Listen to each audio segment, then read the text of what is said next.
Hello my dear champions, कैसे हैं आप सभी लोग। सीए इंटरमीडिएट नवंबर 2023 एस्पिरेंट्स। सबसे पहले तो भाई बहुत सारे बच्चों की जो डिमांड आ रही थी, मैसेजेस आ रहे थे कि सर मई 2023 का जो पेपर है थोड़ा सा ट्रिकी था, तो कुछ कुछ क्वेश्चंस जो हैं सर सजेस्टेड आंसर्स देखने के बाद भी समझ में नहीं आ रहे, तो आप थोड़ा सा उस पर गाइडेंस दे दीजिए। सभी को मैं बता दूं, इस वीडियो के अंदर मैं आपको कॉस्टिंग सीए इंटरमीडिएट मई 2023 जो पेपर है हमारा, उसका पूरा ओवरव्यू दूंगा। ठीक है। अब कुछ क्वेश्चंस ऐसे हैं जो बहुत बेसिक आए हैं, उनको सॉल्व करने की ज़रूरत नहीं है, लेकिन कुछ क्वेश्चंस जो वाकई में ट्रिकी आए हैं उनको डिटेल में समझाऊंगा और उनके वर्किंग नोट्स को भी हम लोग लिख कर करेंगे। मतलब इस वीडियो को देखने के बाद ना फिर तुम्हें मई 23 पेपर नहीं देखना पड़ेगा। तो मई 23 पेपर में जो भी नए पॉइंट्स आए हैं, जो भी स्पेशल पॉइंट्स आए हैं, इस वीडियो को देखने के बाद कंप्लीट हो जाएंगे। ठीक है। अगर आपको वीडियो की स्पीड थोड़ी स्लो लगती है तो आप मैक्सिमम 1.5x तक देख सकते हैं। इससे ज़्यादा मैं रिकमेंड नहीं करूंगा, क्योंकि इससे ज़्यादा स्पीड में अगर कोई देख रहा है इसका मतलब you are just completing the video, not trying to understand the things. ठीक है जी, चलिए भाई शुरू करते हैं। मैं हूं Pranav, your faculty for cost and management accounting. So ये आपको जो पीडीएफ अभी सामने दिख रहा है ना, ये समरी पीडीएफ है। ये बहुत काम की चीज़ है, और पहले मैं ये बता देता हूँ कि ये क्या है और किस काम आएगा। उसके बाद तुम बोल देना कि सर कहाँ मिलेगा, कहाँ मिलेगा, बता दो, डाउनलोड करना है, वो भी बता दूंगा। तो भाई इसमें मैंने क्या किया है, हमारे पेपर में जितने भी क्वेश्चंस आते हैं, देखो question number 1A, question number 1B, 1C, ऐसे करके हर एक क्वेश्चन तुम्हारा कितने नंबर का आया है, ठीक है सर, किस चैप्टर से आया है, किस चैप्टर से आया है वो लिखा हुआ है, कितने मार्क्स का आया वो लिखा हुआ है, क्या टॉपिक था, मतलब उस चैप्टर का कौन सा टॉपिक, क्या रिक्वायरमेंट थी क्वेश्चन की, क्वेश्चन में पूछा क्या है, और स्पेशल रिमार्क, अगर क्वेश्चन में कोई स्पेशल पॉइंट आया है तो वो मैंने यहाँ पर डाला हुआ है। सो दैट ये पीडीएफ अगर तुम्हारे सामने रहेगा ना, तो बाद में भी जब एग्जाम से 1.5 दिन पहले तुम बोल रहे हो कि चलो यार मई 23 का पेपर एक बार फिर से देख लेता हूँ, तो ये समरी देख लोगे ना तो तुमको रिकॉल हो जाएगा कि हाँ भाई मई 23 के पेपर में ये कुछ स्पेशल एडिशनल पॉइंट थे। रेडी, शुरू करें भाई। तो इसको बेस लेते हुए इसकी मदद से हम लोग चेक करते जाएंगे और क्वेश्चंस भी पढ़ते जाएंगे। करवाने वाला सारे क्वेश्चंस हूं मैं, पढ़ेंगे हम लोग सारे क्वेश्चंस, फिर हम इवेल्युएट करके देखेंगे कि कौन सा हमको लिख कर करके और डिटेल में समझने की जरूरत है। ठीक है जी, yes, let's begin the first question, here we go. तो पहला क्वेश्चन ये आपके सामने आ गया है सर, देख सकते हो आप, क्वेश्चन नंबर 1A। क्या दिया है सर, फटाफट पढ़ता हूँ एक बार मैं आपके सामने। TSK limited manufactures a variety of product. अब क्योंकि मैं एग्जाम ओरिएंटेड वे में पढ़ रहा हूँ तो रिक्वायरमेंट को पहले देख लेता हूँ। अच्छा, ईबीक्यू पूछा है। यूनिट एंड बैच कॉस्टिंग के अंदर एक कॉन्सेप्ट आता है ईबीक्यू। जिस तरीके से ईओक्यू के अंदर आप ऑर्डरिंग कॉस्ट और कैरिंग कॉस्ट को सेम कॉमन पे लेके आते हो इकोनॉमिक ऑर्डर क्वांटिटी के लिए, उसी तरह सेटअप कॉस्ट और कैरिंग कॉस्ट को आप कॉमन इक्विलिब्रियम में लेके आओगे तो ईबीक्यू आ जाएगा। पूरा का पूरा फंडामेंटल सेम है, ऑर्डरिंग कॉस्ट की जगह सेटअप कॉस्ट आता है, इतना मुझे याद है। ठीक है, तो ईबीक्यू मुझसे पूछा है, और पूछा है अज्यूम की कंपनी की पॉलिसी है अभी 7500 यूनिट्स का बैच साइज रखने की, तो बताइए इससे क्या एडिशनल कॉस्ट इनकर हो रही है। जैसे ईओक्यू में नहीं होता कि वैसे तो मेरा रीऑर्डर क्वांटिटी इतना होना चाहिए, लेकिन मैं उससे ज़्यादा या उससे कम रख रहा हूँ, तो उससे कितनी कॉस्ट ज़्यादा इनकर हो रही कंपनी को, सिमिलर वे में यहाँ निकालना है। तो देखो भाई, दिया भी हुआ है, एनुअल रिक्वायरमेंट दिया हुआ है, setup cost of each batch दिया हुआ है, इन्वेंट्री होल्डिंग कॉस्ट भी दिया, सब कुछ डायरेक्ट दिया हुआ है। सच कुछ भी इसमें स्पेशल नहीं है, आप कैलकुलेटर से डायरेक्टली निकाल सकते हो अगर चाहो तो। 2 इंटू 135,000 इंटू ऑर्डरिंग कॉस्ट की जगह setup cost that is 3375 divided by 5 कर दोगे तो यह आ जाएगा तुम्हारा इन्वेंट्री होल्डिंग कॉस्ट सीसीपीयूपी, और स्क्वायर रूट कर दोगे 13,500 कैलकुलेटर में ईबीक्यू आ रहा है। उसके बाद क्या करोगे, एक कॉमन टेबल बनाओगे जिसके अंदर अगर तुमने ईबीक्यू 7500 यूनिट्स का लिया है तो कितने नंबर ऑफ बैचेस हैं, और अगर तुमने ईबीक्यू वाला ले लिया 13500 तो कितने बैचेस हैं, दोनों की सेटअप कॉस्ट कितनी आ रही है, दोनों की कैरिंग कॉस्ट कितनी आ रही है। कैरिंग कॉस्ट निकालते समय क्या करोगे, जो भी बैच साइज है तुम्हारा उसका हाफ जो है वो एवरेज इन्वेंट्री मान लेना। क्लियर है, जैसे वहां पर आरओक्यू का हाफ करने से एवरेज इन्वेंट्री आती है, या ईबीक्यू का हाफ करने से तुम्हारी एवरेज इन्वेंट्री आ जाएगी। इसको तुम कर सकते हो, मुझे बिल्कुल भी नहीं लगता कि इसमें हम लोगों को टाइम इन्वेस्ट करने की जरूरत है। अब मैं आता हूँ क्वेश्चन नंबर 2। अच्छा, समरी दिखा दूं इसकी, चलो पहला क्वेश्चन की समरी देख के इसको डन यहाँ मार्क कर देता हूँ। यूनिट एंड बैच का था सर, क्वेश्चन 1A 5 मार्क्स का था। ईबीक्यू पूछा था, ईबीक्यू और एग्जिस्टिंग पॉलिसी की वजह से एडिशनल कॉस्ट कितनी आ रही है ये पूछा था, और बिल्कुल बेसिक इजी है सर, सेम एज ईओक्यू, इसलिए मैंने रिमार्क में भी लिखा हुआ है कि भाई बेसिक बेसिक क्वेश्चन है जैसा अपन करते हुए आ रहे हैं, वैसा ही है, इसलिए इस पर अलग एफर्ट देने की कोई आवश्यकता है सच नहीं है। आता हूँ सेकंड क्वेश्चन में, जो कि एम्प्लॉय कॉस्ट से आया हुआ है। चलिए sir, let's go to question number 2। So question number 1B, second question. SMC Company Limited is producing a particular design of toys under the following existing incentive system। तो अभी उनका इंसेंटिव सिस्टम कैसा है देखना। नॉर्मल वर्किंग आवर्स एक हफ्ते में होता है 48 आवर्स का, और लेट शिफ्ट आवर्स, मतलब इन्होंने ना शिफ्ट बना दी लेट शिफ्ट वाली, कि क्योंकि शायद हो सकता है कि वर्कर मतलब डिमांड ज़्यादा आ रही हो और वर्कर की शॉर्टेज हो, वो जो भी रीज़न हो, बट हफ्ते भर में करीबन 12 घंटे का लेट शिफ्ट भी हो जाता है। तो 8 घंटे डेली के हिसाब से अगर मान लें, नॉर्मल आवर्स के हिसाब से मान लें 48 आवर्स, तो उसके बियॉन्ड भी काम होता है, ओवर टाइम के जैसा है। नॉर्मल वर्किंग के समय जो आप रेट देते हो 150 का है, और लेट शिफ्ट के समय आप डबल रेट से पेमेंट देते हो। तो कंपनी को भाई लेट शिफ्ट में काम कराना महंगा तो पड़ता है। आगे दिया हुआ है average output per operator for 60 hours per week 80 toys. तो जब 48 + 12 ऐसे 60 आवर एक ऑपरेटर काम करता है ना, तो 80 टॉयज बनाता है। मतलब समझ रहे हो आप, 80 टॉयज बन रहे हैं 60 आवर्स में। 80 टॉयज बन रहे हैं 60 आवर्स में, मतलब 80 टॉयज डिवाइडेड बाय 60 आवर्स, या फिर 60/80 इस तरीके से करके आप जो है ये पता कर सकते हो कि एक टॉय को बनाने में कितना समय लग रहा है, 0.75 आवर। ठीक है, अब सुनो, कंपनी का मैनेजमेंट अब सोच रहा है कि नहीं यार, ये तरीका सही नहीं है यार, मुझे ना ज़्यादा काम करवाने से अच्छा, एम्प्लॉय से ज़्यादा काम आ रहा, मतलब ज़्यादा डिमांड है तो ज़्यादा काम करवाने से बेटर एम्प्लॉय को मोटिवेट करो ना, कुछ ऐसा सिस्टम लेके आओ कि लेट शिफ्ट भी ना करना पड़े और काम भी हो जाए, और उन्हीं एम्प्लॉय से हो जाए, नए बंदे भी ना लाने पड़े। तो तब तुम्हारे दिमाग में आता है सर कि रोवन प्लान या हेल्से प्लान को इंट्रोड्यूस करना चाहिए, सो दैट हमारा आउटपुट भी इंक्रीज हो जाए। ठीक है, और ये जो लेट शिफ्ट ओवर टाइम हम देते हैं ना, इसको एलिमिनेट ही कर दिया जाए, ताकि हमारी लेबर कॉस्ट भी रिड्यूस हो जाए। तो पर्सन भी भाई घर से समय जाए, मतलब समय से घर चला जाए, उसको भी बोनस मिल जाए, हमारा काम भी जल्दी हो जाए, किसी को भी लेट रुकना ना पड़े और हमको ओवर टाइम भी पे करना ना पड़े।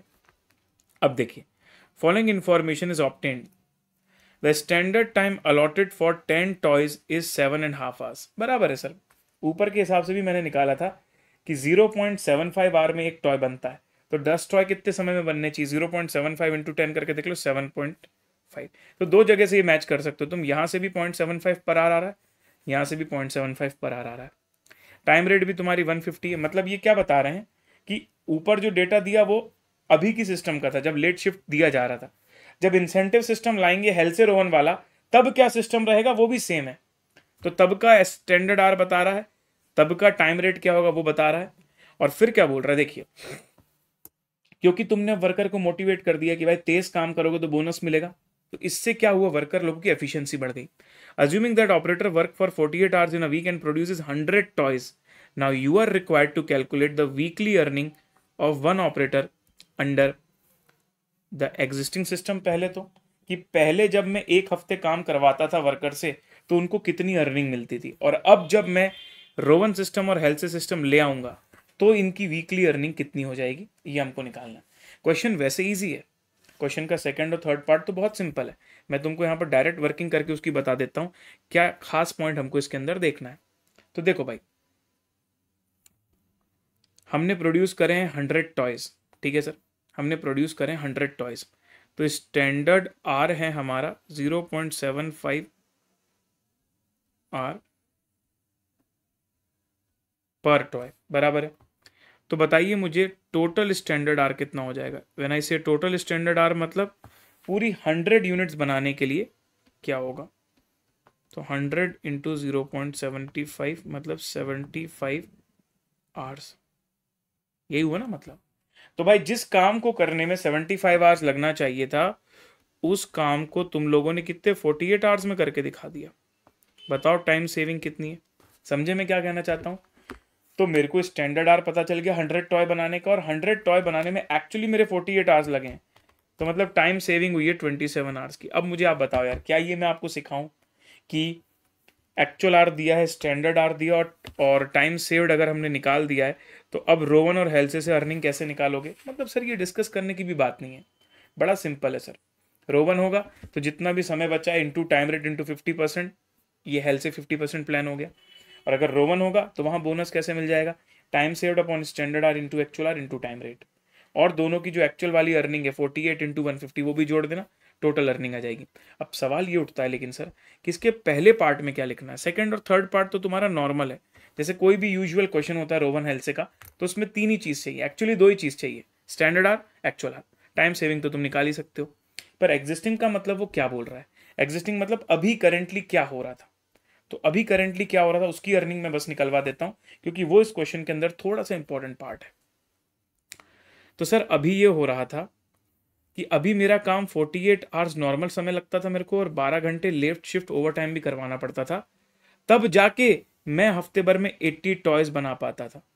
तो वर्कर की अर्निंग अगर तुम देखने जाओगे, एक वर्कर की अर्निंग एग्जिस्टिंग सिस्टम के हिसाब से, तो 48 आवर्स का उसको हम पैसा देते थे 150 की रेट से, और रिमेनिंग 12 घंटे जो उसको हम ओवर टाइम करवाते थे तो 300 की रेट से देते थे। मतलब वैसे देखा जाए तो वर्कर कितना अर्न करके जा रहा था sir? 48 into 150 that is 7200, and 12 into 300 which is 3600। ये हो रहा था 10,800। समझे आप? वही अगर आप रोवन के हिसाब से जाते हो, रोवन का करवा देता हूँ, हेल्थ से का तुम कर लेना। रोवन के हिसाब से जाते हो तो अब उन्होंने सिर्फ 48 घंटे काम किया है और 150 के रेट से उसको पेमेंट मिला है बेसिक वाला। और बोनस कैसे मिला होगा? बोनस के लिए लिया है टाइम सेव्ड 27, टाइम सेव 27, उसको डिवाइड किया स्टैंडर्ड आवर 75 से, और काम कर दिखाया है 48 आवर्स में, इनटू टाइम रेट 150 की। अब तुम मुझे बता दो भाई, रोवन के हिसाब से बंदा वीकली अर्निंग कितनी कमा रहा है? यूनिट भी ज़्यादा बना रहा है और ओवर टाइम के लिए रुक भी नहीं रहा है, और 9792 रुपीज़ अर्न करके जा रहा है। अब तुम बोलोगे सर वर्कर के पॉइंट ऑफ व्यू से तो नुकसान हो गया, उसको तो पहले 10,800 मिल रहा था। अरे भाई उनको मिल रहा था 10,800 जो लोग 60 घंटे काम करते थे। अभी वर्कर 48 घंटे ही काम कर रहा है, वो रुका थोड़ी है एक्स्ट्रा, 48 घंटे ही रुका है। यहां पर उस वर्कर को 12 घंटे एक्स्ट्रा रुकना पड़ता था, तब 10,800 मिलता था। बट पहले 48 आवर का तो सिर्फ 7,200 मिल रहा था, अब उसकी जगह 9,792 मिल रहा है। तो एनी विच वेज भाई सेकंड वाला ऑप्शन ही बंदा चूज करेगा, रोवन हेल्थ से प्रीमियम वाला। ठीक है, तो चलो इसका आंसर देख लेते हैं और संतोष को प्राप्त कर लेते हैं भाई, कोई दिक्कत नहीं है। तो जो मैं तुमसे बोल रहा था वो देख लो यहाँ पर, calculation of weekly earning of one operator under the existing time rate. तो 48 इंटू 150 और जो 12 घंटे late shift overtime into 300, ये 10,800 आ गया। इसको ऑल्टरनेटिव तरीके से भी किया है, अगर आपको याद हो तो एक वो तरीका होता है ना, जब हमारे यहाँ ओवर टाइम नॉर्मल हो जाता है तो हम एक एवरेज इन्फ्लेटेड वेज रेट निकाल देते हैं, तो वैसा निकाल के भी किया जा सकता है। बट मैं आपको रिकमेंड करूंगा कि आप उस वे में मत जाइए, इसमें ही जाइए, क्योंकि ओटी प्रीमियम को लेके अलग से तो कुछ बोला नहीं ऐसा कि वो तरीके से चलना है, तो अननेसेसरी कंफ्यूज होने वाली बात है। फिर मैंने जैसे तुमको रोवन का बताया टोटल अर्निंग, वो देखो 9792, उसमें कोई प्रॉब्लम की बात नहीं है। तो चलिए भाई, इसमें अब मैं और टाइम वेस्ट नहीं करूंगा, फटाफट चलता हूँ, सेकंड पार्ट देख लेते हैं। एम्प्लॉय कॉस्ट का क्वेश्चन था, 1B था, 5 नंबर का था, हेल्थ से रोवन स्कीम का टॉपिक है। Weekly earning as per time rate भी निकालना है, रोवन भी निकालना है, हेल्थ से भी निकालना है। Earnings under time rate could be calculated based on existing scenario or as per the actual output। तो दो तरीके से तुम्हारा एग्जिस्टिंग सिस्टम वाला अर्निंग निकल सकता है, लेकिन हम जो 10,800 हमारा आया है ना, जिसमें हमने क्या सिंपल अप्रोच लगाई है कि पहले 48 घंटे नॉर्मल टाइम और 12 घंटे का ओवर टाइम होता था, उसके हिसाब से जो टोटल अर्निंग आ रही है, हम लोग वही वाला सिनेरियो यूज करेंगे। माय सजेशन, वही मैंने लिख दिया है, my suggestion is to use the existing scenario only. Clear है? अब मैं चलता हूँ थर्ड क्वेश्चन की तरफ, जो कि है मार्जिनल से। मार्जिनल वाला ये जो क्वेश्चन है सर, इसको पढ़ते हैं, ये लीजिए फटाफट, दैट इज 1C। ये सब कंपलसरी वाले क्वेश्चन है, राइट? You know this. तो following information pertains to ZB limited. PV ratio दिया है, मार्जिन ऑफ सेफ्टी दिया है, फिक्स्ड कॉस्ट दिया है। सर ब्रेक इवन अगर निकालना है, एफसी भी दिया है, पीवी रेशियो भी दिया है, ओरली निकाल सकते हो तुम। 1260K डिवाइडेड बाय 30%, मतलब 42 लाख या 4200K। समझ रहे हो ना कैसे निकाल दिया? FC upon PV ratio. Total sales value पूछ रहा है, तो सर ये जो 42 लाख है ना मेरा, ये कितना परसेंट ऑफ टोटल सेल है? अगर मार्जिन ऑफ सेफ्टी 25% है, मतलब ब्रेक इवन सेल्स का जो परसेंटेज होगा दैट इज 75%। तो 42 लाख को 75% से डिवाइड कर देते हैं सर, तो 56 लाख आ जाएगा। ये भी बहुत इजी था। अब सेकंड थर्ड पार्ट में क्या बोल रहा है? बताइए what is the propose sales value if the company wants to earn present profit after reduction of 10% in fixed cost. तो जो भी अभी प्रेजेंट प्रॉफिट है, कंपनी उतना ही प्रॉफिट चाहता है, लेकिन फिक्स्ड कॉस्ट जो है वो 10% से कम हो गई है, तो फिर तो जल्दी अचीव कर जाओगे ना उस प्रॉफिट को। हाँ तो वही बताइए ना भाई कि कितना सेल्स मुझे करना पड़ेगा ताकि मैं उतना ही प्रॉफिट कमा लूं जितना अभी कमा रहा हूं, अगर मेरा फिक्स्ड कॉस्ट 10% से कम हो जाता है। तो बताओ, सबसे पहले तो बताओ प्रेजेंट प्रॉफिट कितना है। तो सर प्रेजेंट प्रॉफिट निकालना बड़ा सिंपल हो जाएगा, मेरे को तो लगता है एमओएस सेल्स निकाल दो, इनटू पीवी रेशियो कर दो। जितनी भी तुम्हारी मार्जिन ऑफ सेफ्टी की सेल है उसमें पीवी रेशियो मल्टीप्लाई करते हो तो प्रॉफिट आ जाता है। तो बताओ अगर टोटल सेल 56 लाख रुपीस है जो हमने निकाल दी सेकेंड पार्ट में, उसका 25% मार्जिन ऑफ सेफ्टी है 14 लाख, तो 14 लाख का 30% अगर मैं करता हूं तो I will get the profit, that is 4,20,000। अब इस प्रेजेंट प्रॉफिट को कमाने के लिए मुझे कितनी सेल करनी पड़ेगी ये मुझसे पूछा है। तो मैंने बोला 4,20,000 हो जाएगा मेरा desired profit plus fixed cost divided by PV ratio. तो फिक्स्ड कॉस्ट अब कम हो गई है। What is the new fixed cost? Sir new fix cost हो जाएगा 12,60,000 में 10% कम, विच इज 11,34,000। तो इस क्वेश्चन में भी ऐसा देखा जाए तो कोई प्रॉब्लम नहीं आनी चाहिए आपको। इसको डिवाइड कर दिया मैंने पीवी रेशियो 30% से, तो 420 1134 divided by 30%, the answer is 51,80,000। देख लेंगे भाई ये भी हमारा मैच कर रहा है कि नहीं। फोर्थ पार्ट बहुत खास है, बहुत इंपॉर्टेंट है, हालांकि मैं पहले भी ये बता चुका हूं और डिफरेंट जगह पर बता चुका हूं, लेकिन आज फिर बता देता हूं। Sales in value to be made to earn a profit of 20% on sale assuming the fixed cost remain unchange. यहां भी तुमको सेल्स निकालनी है, लेकिन जो डिजायर्ड प्रॉफिट है ना वो वैल्यू में ना देकर एज अ परसेंटेज दिया हुआ है। ऐसे केस में हम क्या करेंगे, ऐसे केस में हमको अज्यूम करना पड़ेगा। तो यहां पर मैं उसके पार्ट 4 को अलग से नोटबुक में लिखता हूं क्योंकि वो इंपॉर्टेंट है, ज्यादा इंपॉर्टेंट है। तो ये लीजिए सर पार्ट 4, ये हमारा क्वेश्चन 1C का पार्ट 4 में करवा रहा हूं। 1C है ना, यस। तो सेल्स वैल्यू मैं ऐसा मानूंगा सर, इसमें अज्यूम करके चलते हैं, let sales be S. Sales को हम अज्यूम करके चलेंगे S, let sales be S. अब जो ये एस की वैल्यू तुमको निकालनी है, सुनना, ये जो टारगेट सेल्स तुमको निकालना है ये किसके बराबर होता है? Fixed cost. Yes sir, fixed cost remain unchange बोला है ना, मतलब वो वाली फिक्स कॉस्ट लेनी पड़ेगी 12,60,000 वाली, प्लस डिजायर्ड प्रॉफिट कितना है सर? डिजायर्ड प्रॉफिट है 20% ऑन सेल्स, 20% ऑन सेल्स। तो मैं इसको 0.2s लिख दूं तो चलेगा क्या? अगर मैं लिख दूं 0.2 टाइम्स ऑफ एस तो क्या चलेगा? ये 12,60,000 तुम्हारा है fixed cost plus 20% of S. ये 25 नहीं है ना, ये 20% ऑफ एस है sales, divided by PV ratio, and PV ratio is 30%। अब अगर इसको हम सॉल्व करें सर, क्रॉस मल्टीप्लाई करोगे तो ये हो जाएगा 0.3s प्लस ये हो जाएगा 12,60,000 प्लस हो जाएगा 0.2s।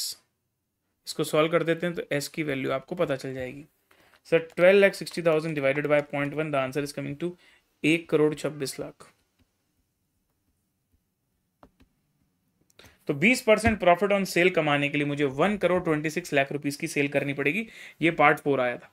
फिर बोल रहा है what will be the new margin of safety अगर sales value at present as computed in part 2, जो 56 लाख की सेल्स तुमने निकाली है वो डिक्रीज हो जाती है 12.5% से। तो सर ये पार्ट 5 भी इजी है सर, कोई दिक्कत नहीं है। पार्ट 5 में देखो what will be your new cell,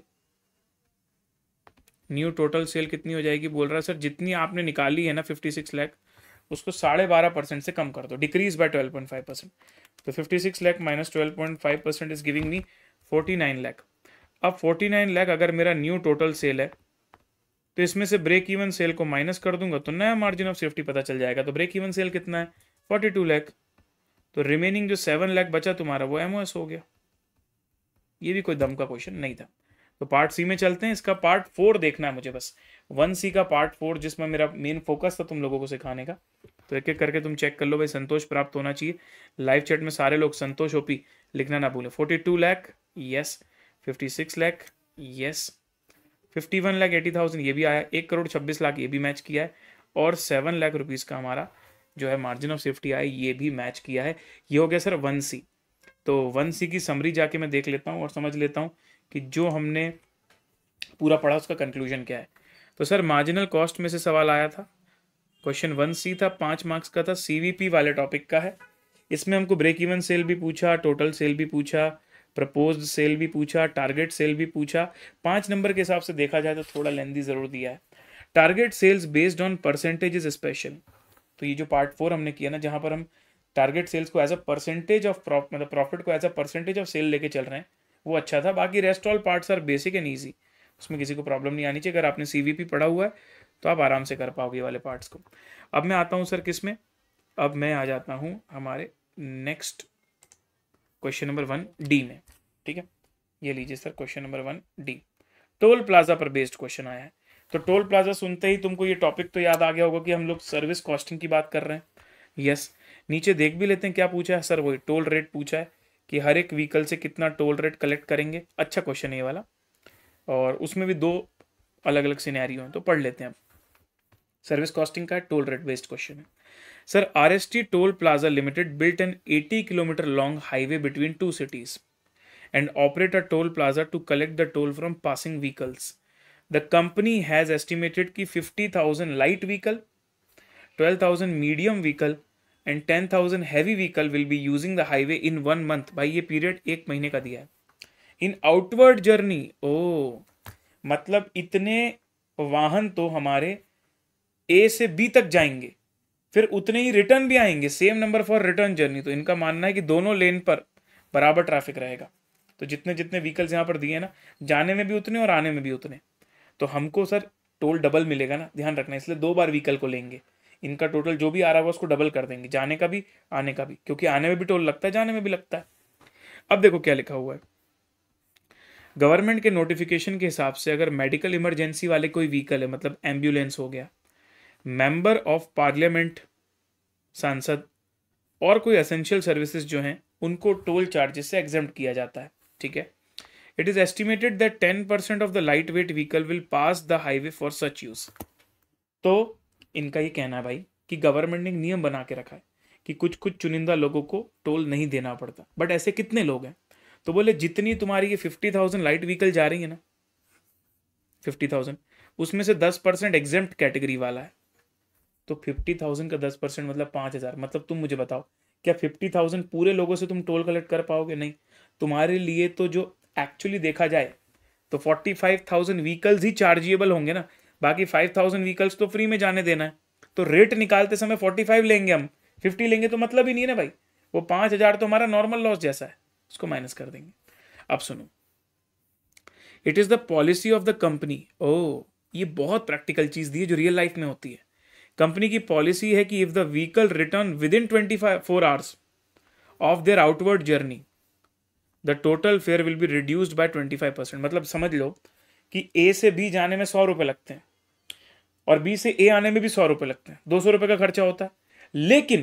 लेकिन अगर तुम A से B गए थे और 24 आवर्स के विद इन B से A रिटर्न भी आ गए, मतलब टोल को क्रॉस करने के 24 घंटे में ही टोल रिटर्न भी आ गए तुम सेम सिटी से, तो जो रिटर्न में तुम्हारा पैसा लग रहा है ना, पूरा 100 रुपए नहीं लगेगा, उसमें 25% कंसेशन दे देंगे और 75 रुपीज ही लगेगा। मतलब रिटर्न टिकट तुम्हारी 200 की नहीं कहलाई, 175 की कहलाई, बशर्ते कि तुम 24 घंटे के अंदर आ गए। और ये प्रैक्टिकली फॉलो होता है, जो फास्टैग सिस्टम चल रहा है इंडिया में टोल प्लाजा में, वहां यही होता है। ठीक है, अब सुनो, it is estimated that 30% of the chargeable light vehicle will return. अच्छा, तो हमारे टोटल लाइट व्हीकल कितने? 50,000, उसमें से एग्जेम्प्ट वाले कितने हो गए? 5,000। तो चार्जेबल वाले कितने हो गए? 45,000। उस 45,000 का जो 30% है वो ऐसे लोग हैं जो रिटर्न भी टाइम पे आ जाएंगे। बड़ी गाड़ी कभी टाइम पे रिटर्न नहीं आती भाई, ट्रकों को तो पहुंचने में ही कितना टाइम लग जाता है, वो कहाँ से 24 घंटे में रिटर्न आएंगे।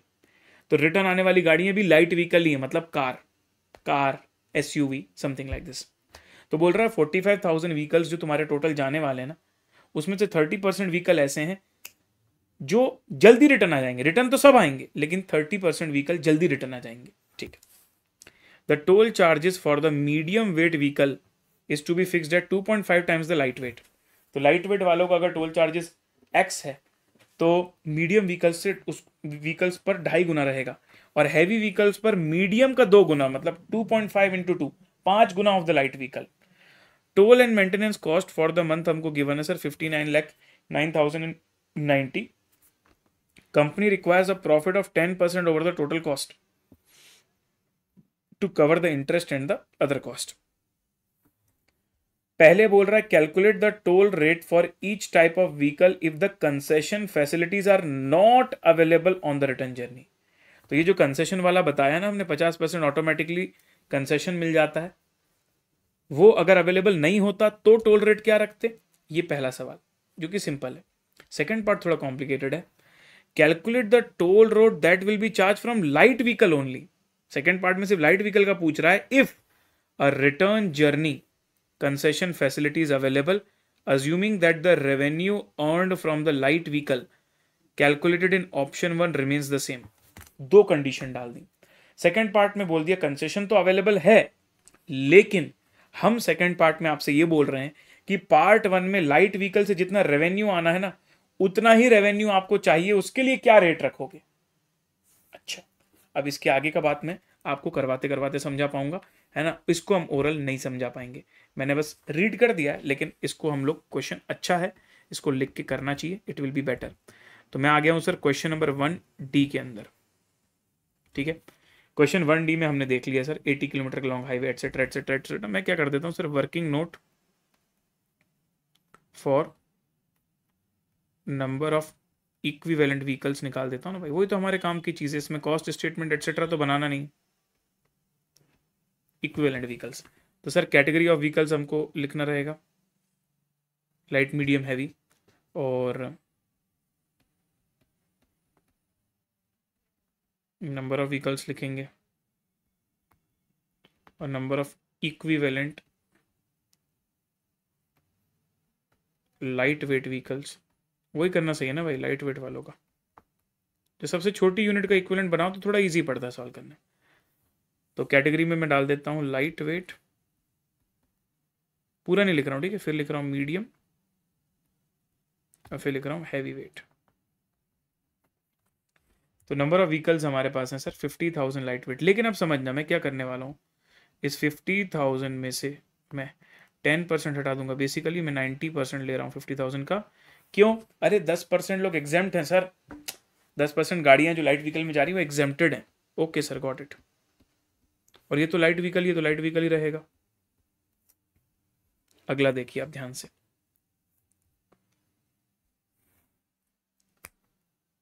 फिर अगर मैं मीडियम की बात करूं तो मीडियम हमारे पास दिया हुआ है सर 12,000। इक्विवेलेंट निकालने जाओगे तो इस 12,000 को 2.5 गुना करके लेना सर, क्योंकि उनसे आप 2.5 गुना पैसा वसूलने वाले हो।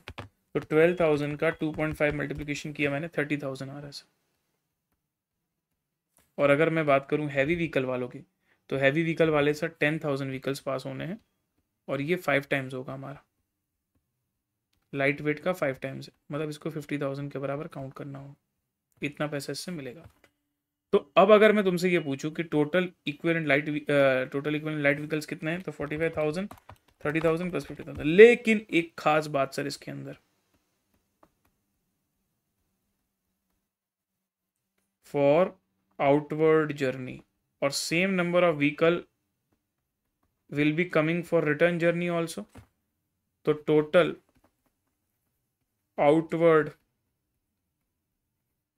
एंड रिटर्न, अगर आउटवर्ड और रिटर्न दोनों का टोटल कर लूं तो क्या होगा बताइए सर। आउटवर्ड और रिटर्न अगर दोनों का टोटल करना है तो 1,25,000 इंटू 2 मतलब 2.5 लाख व्हीकल। अरे समझे क्या आप लोग भाई? अरे समझे कि नहीं समझे क्या कहना चाहता हूं मैं? ये जो 125 मैंने निकाला है, ये मैंने सिर्फ एक साइड से बोला ना, और उन्होंने बोला same number of vehicle will come back also, इसलिए 2,50,000 व्हीकल्स हो गए। ठीक है, अब अगर मैं पार्ट 1 को सॉल्व करने जाऊं तो पार्ट 1 के हिसाब से मुझे टोल रेट निकालना है। पहले कॉस्ट देख लो एक महीने की कितनी है सर। एक महीने की कॉस्ट है हमारी 59,09,090 रुपीज़। ठीक है, और company requires profit of 10% over the total cost into 1.1, 10% इसमें और जोड़ देते हैं और फिर उसको डिवाइड कर देता हूं मैं टोटल 2.5 लाख व्हीकल्स। तो पर व्हीकल मुझे कितना पैसा चार्ज करना है, आई विल गेट इट।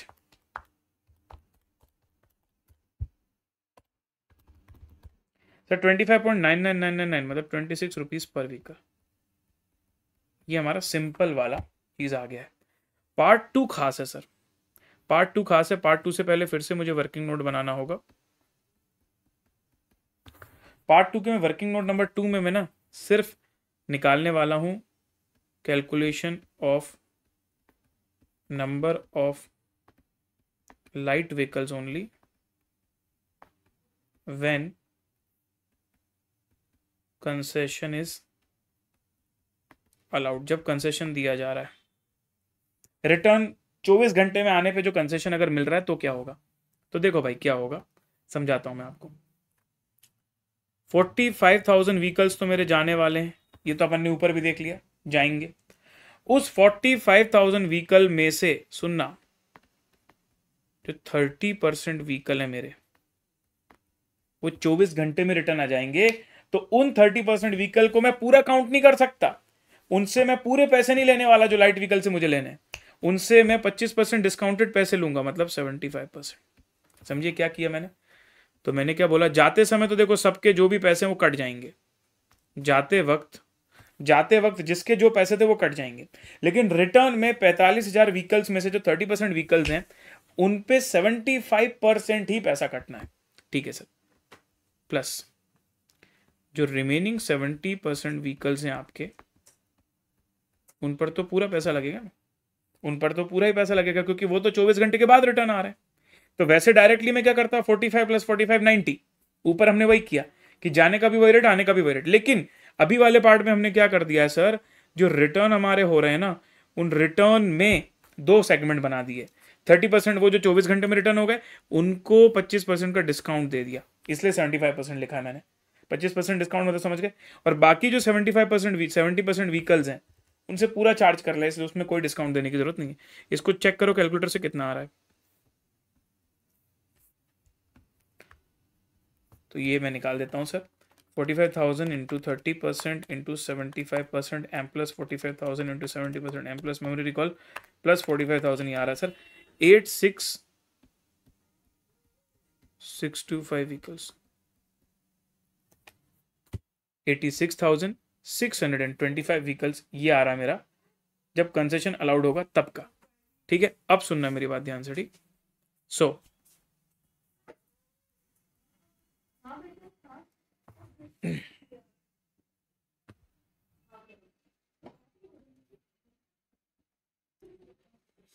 अब उन्होंने खास बात क्या बोल दी ना, अगर ये नॉर्मली बोले होते तो मैं क्या करता, जैसा मैंने ऊपर 2,50,000 निकाला था ना, जहां पर 45 लिया था, वहां 45 की जगह 90 लिया था, जैसे मतलब डबल किया था, उसकी जगह मैं डिटेल में निकाल देता। लेकिन उसने ऐसा बोला ही नहीं कि नॉर्मल वे में कर दो। नॉर्मल वे में करना होता तो हम कर देते, पर इन्होंने जो स्पेशल पॉइंट डाला है ना, वो पढ़ना पड़ेगा, एक बार ध्यान से सुनना क्या बोल रहे हैं। पहली बात तो पार्ट 2 में आप टोल रेट निकालो सिर्फ लाइट वेट व्हीकल का, तो वो मीडियम और उसका भूल जाओ। मैंने बोला ठीक है, भूल जाता हूं। If the return journey concession facilities available, okay thank you, assuming that the revenue earned from the lightweight vehicle in option 1 remains the same। मतलब तुमको रेट ऐसे डिसाइड करनी है कि तुमको उतना रेवेन्यू आ जाए जितना पार्ट 1 में भी आ रहा था। तो एक काम करता हूं ना सर, पार्ट 1 का रेवेन्यू निकालता हूं पहले तो पार्ट 2 को सॉल्व करने से पहले मैं निकालता हूं revenue from light vehicles in part 1। तो सर पार्ट 1 में अगर मैं देखने जाऊं तो 26 रुपए एक व्हीकल से मुझे लेना है, तो 45,000 व्हीकल जाएंगे और आएंगे, मतलब टोटल 90,000 व्हीकल पास होंगे और सभी से 26 रुपीज लेना है। मतलब रेवेन्यू कितने का हो गया, रेवेन्यू हो गया 23,40,000। अब यही 23,40,000 का रेवेन्यू मुझे सेम रखना है फॉर दिस। तो अब मैं निकालूंगा toll rate for toll rate revised, अगर आपको 23,40,000 रुपीज़ का रेवेन्यू चाहिए, कितनी व्हीकल्स पास हो रहे हैं उससे? सर 86,625 व्हीकल्स पास हो रहे हैं उससे, तो बताइए कितना आ जाएगा? सर 27.01। 27.01। इसका मतलब ये समझो आप, कोई भी व्हीकल जो जाएगा उसे 27.01 रुपए लेंगे, आएगा उससे भी 27.01 लेंगे, लेकिन कंसेशन वाला टोल रेट क्या रहेगा बताओ?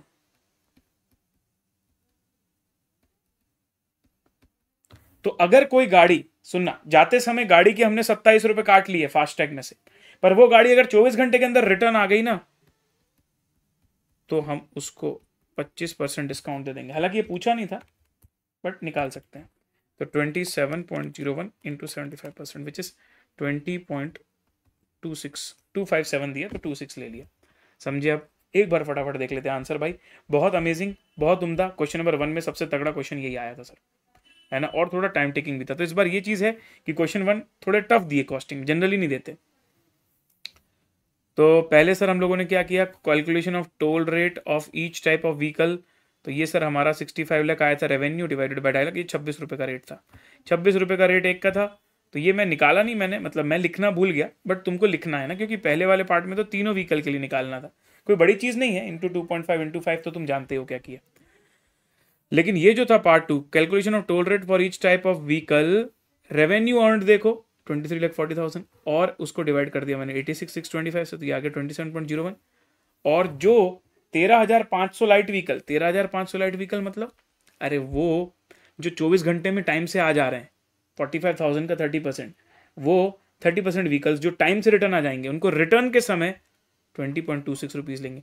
तो इनका ये वाला जो प्रेजेंटेशन है उतना बेटर नहीं है, जबकि हमने जो लिखा है आंसर वही है, पर ज़्यादा बेटर है कि टोल रेट फॉर कंसेशन, मतलब जिनको कंसेशन मिल रहा है उनका टोल रेट क्या है रिटर्न आते समय, तो सर उनको 25% का डिस्काउंट मिल रहा है। सिंपल है, दैट्स इट। अब मैं आता हूं क्वेश्चन की समरी में फिर से एक बार, ये लीजिए सर।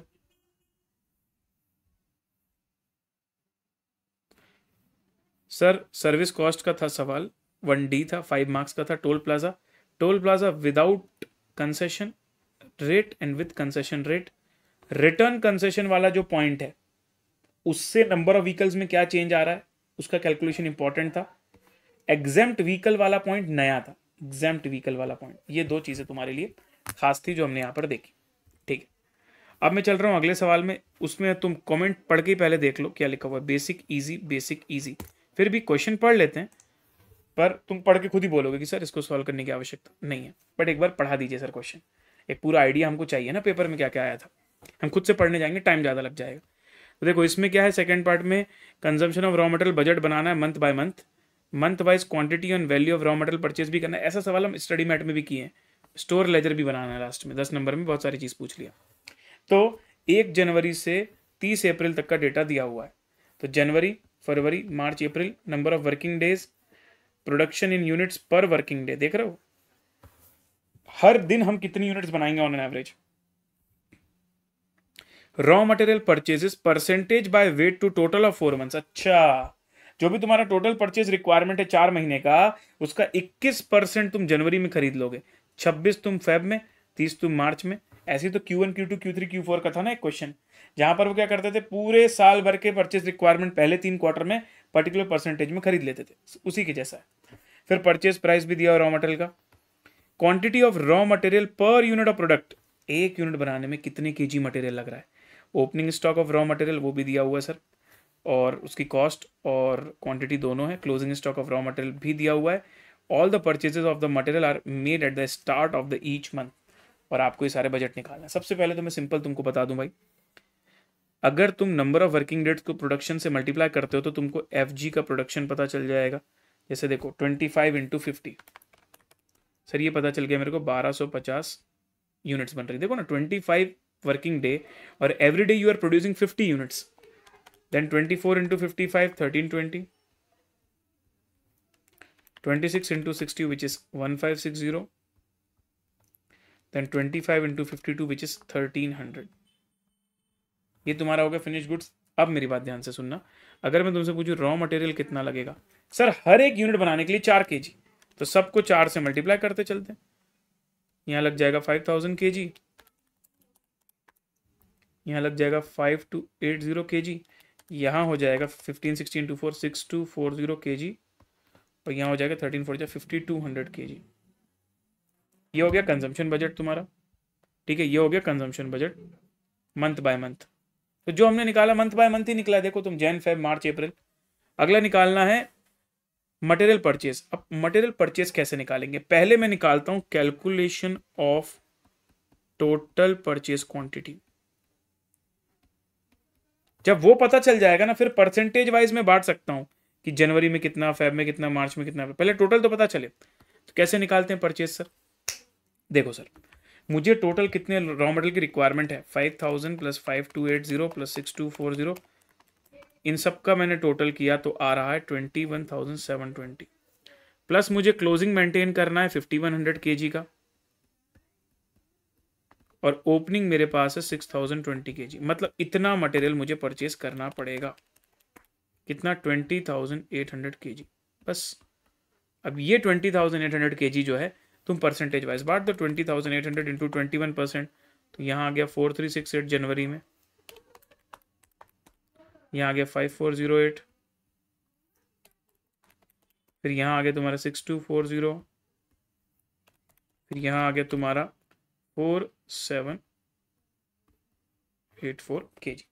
समझ रहे हो बात को? ठीक है एवरीवन, चलो। और प्राइस स्टोर लेजर क्या है? जो परचेज का तुम बजट बना रहे हो उसी को लेजर फॉर्म में लिखोगे तो प्राइस स्टोर लेजर है। तो देख लेते हैं एक बार पार्ट है। ये देखिए 21,720 kg हमारा कंजम्पशन का बजट आया, 20,800 kg हमारा मटेरियल परचेज आया, और उसको हमने देखो कैसे परसेंटेज वाइज बांट दिया, फिर प्राइस ले लिया, तो क्वांटिटी बजट भी आ गया परचेज का और वैल्यू बजट भी आ गया। और फिर स्टोर लेजर तुम बना रहे हो कि जनवरी में ओपनिंग कितना था, उसके बाद जनवरी में कितना परचेज किया, कितना यूज किया, कितना क्लोजिंग बचा, फिर फेब में। इस तरीके से तुमने 4 मंथ का स्टोर लेजर बना दिया। ये थोड़ा लेंदी पार्ट दे दिया, आइडियली नहीं देना चाहिए। मैं तुमको एग्जाम में ये सजेस्ट करूंगा कि अगर ऐसे इस तरीके से स्टोर लेजर आ भी जाए और तुम्हें लग रहा है कि उसमें बहुत टाइम लगेगा ना, तो सिर्फ स्टोर लेजर वाला पार्ट छोड़ के तुम आगे के क्वेश्चन कर देना, बाद में समय बचे तो उसको करना। कहीं ऐसा ना हो जाए कि स्टोर लेजर के चक्कर में पूरा 10 नंबर का क्वेश्चन छूट रहा है। समझ रहे हो ना? ये चीज ध्यान रखना। तो इसकी भी समरी एक बार फटाफट हम लोग देख लेते हैं सर, क्विकली नाउ। बजट हमने किया, परचेज बजट का क्वेश्चन था ये। Consumption budget month on month, material purchase budget month on month, और स्टोर लेजर भी पूछा। मैंने क्यों बेसिक इजी लिखा है? क्योंकि भाई सब कुछ इसमें जो हो रहा है ना, बिल्कुल यूजुअल वे में हो रहा है, जो अपन ऑलरेडी स्टडी मैट में क्वेश्चंस किए हैं वैसे। तो कोई नया पॉइंट एज सच नहीं है, इसलिए कोई और स्पेशल पॉइंट नहीं है। कॉन्ट्रैक्ट अकाउंट का अगला सवाल हमारा क्वेश्चन 2B, ये लीजिए sir. B limited has taken a contract of 70 lakh, और उन्होंने ये इंफॉर्मेशन आपको दी है, material, wages, direct expense, indirect expense, work certified, work uncertified, first year का भी दिया है, सेकंड ईयर का भी दिया है। प्लांट जिसकी कॉस्ट थी 3,40,000, आपने at the commencement of the contract, मतलब कॉन्ट्रैक्ट शुरू होते समय एक प्लांट भी खरीदा है, तो डेप्रिसिएशन लगेगा उसका। ठीक है, डेप्रिसिएशन ऑफ, अच्छा दिया हुआ, चलो 85,000 per annum, straight line method, same to same dep लगाना है। There is a provision, of escalation clause भी क्वेश्चन में दिया हुआ है कि अगर मटेरियल का रेट और वेज का रेट सेकेंड ईयर के लिए अकेला, तो ये बात तो आप सबको पता है कि एस्केलेशन क्लॉज जो है क्वांटिटी के बढ़ने के लिए एप्लीकेबल नहीं होता। जिस रेट पर हमने कॉन्ट्रैक्ट किया था, अगर रेट ज्यादा हो जाए ना तो एस्केलेशन क्लॉज लगता है। लेकिन यहां क्या बोला, फर्स्ट ईयर के लिए एप्लीकेबल नहीं है भाई। अभी अभी तो अपन लोगों ने साइन किया है, थोड़ा बहुत चेंज आएगा, हर चीज का पैसा मांगोगे क्या? सेकेंड ईयर में अगर तुम्हारा बहुत ज्यादा चेंज आ रहा है तो उसके लिए हम एस्केलेशन क्लॉज अप्लाई करने देंगे। तो it is only for second year. ठीक है, अब हमें पता कैसे चलेगा कि सर एस्केलेशन क्लॉज लगाना है कि? नीचे देखो डेटा दिया हुआ है। Standard material for the first and the second year was 12,000 units each year. दोनों ही साल में आपने जब प्लानिंग करी थी तो आप सोचा था कि 12,000 यूनिट्स ऑफ मटेरियल लगेगा, ठीक है, at the rate of 90 per unit. जबकि एक्चुअल कंजम्पशन हुआ पहले साल में 12,500 एट द रेट ऑफ 100, दूसरे साल में 13,000 at the rate of 100। Sir मुझे क्वांटिटी से मतलब है ही नहीं। हमारी प्राइस कितनी थी? 90। सेकेंड ईयर में कितनी प्राइस हो गई? कितनी प्राइस हो गई सेकेंड ईयर में? 105। ये जो 15 रुपए की प्राइस बढ़ी है इनटू स्टैंडर्ड क्वांटिटी 12,000 यूनिट्स। ये रुपीस गलती से लिखा है ना क्वेश्चन में, ये है तो एग्जाम का ही क्वेश्चन, पर मैं बता रहा हूं ये गलत है। रुपीस 12,000 यूनिट्स ऐसा थोड़ी होगा भाई, 12,000 यूनिट्स ईच ईयर।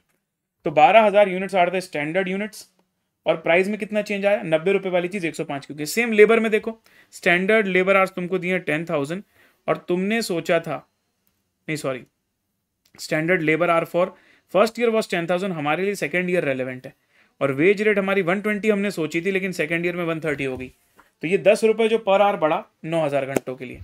अब एक चीज तो आपको बनानी, prepare the contract account for both the years without considering escalation clause.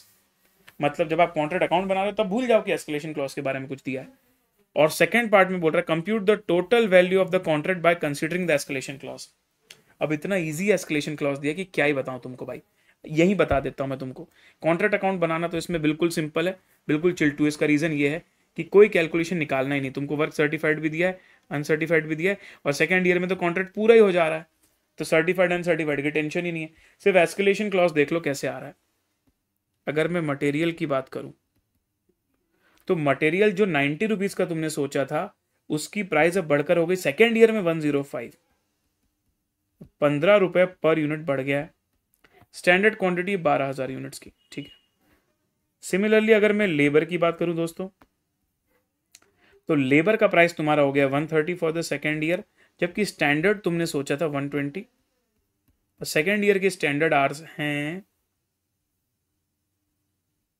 9,000 hours.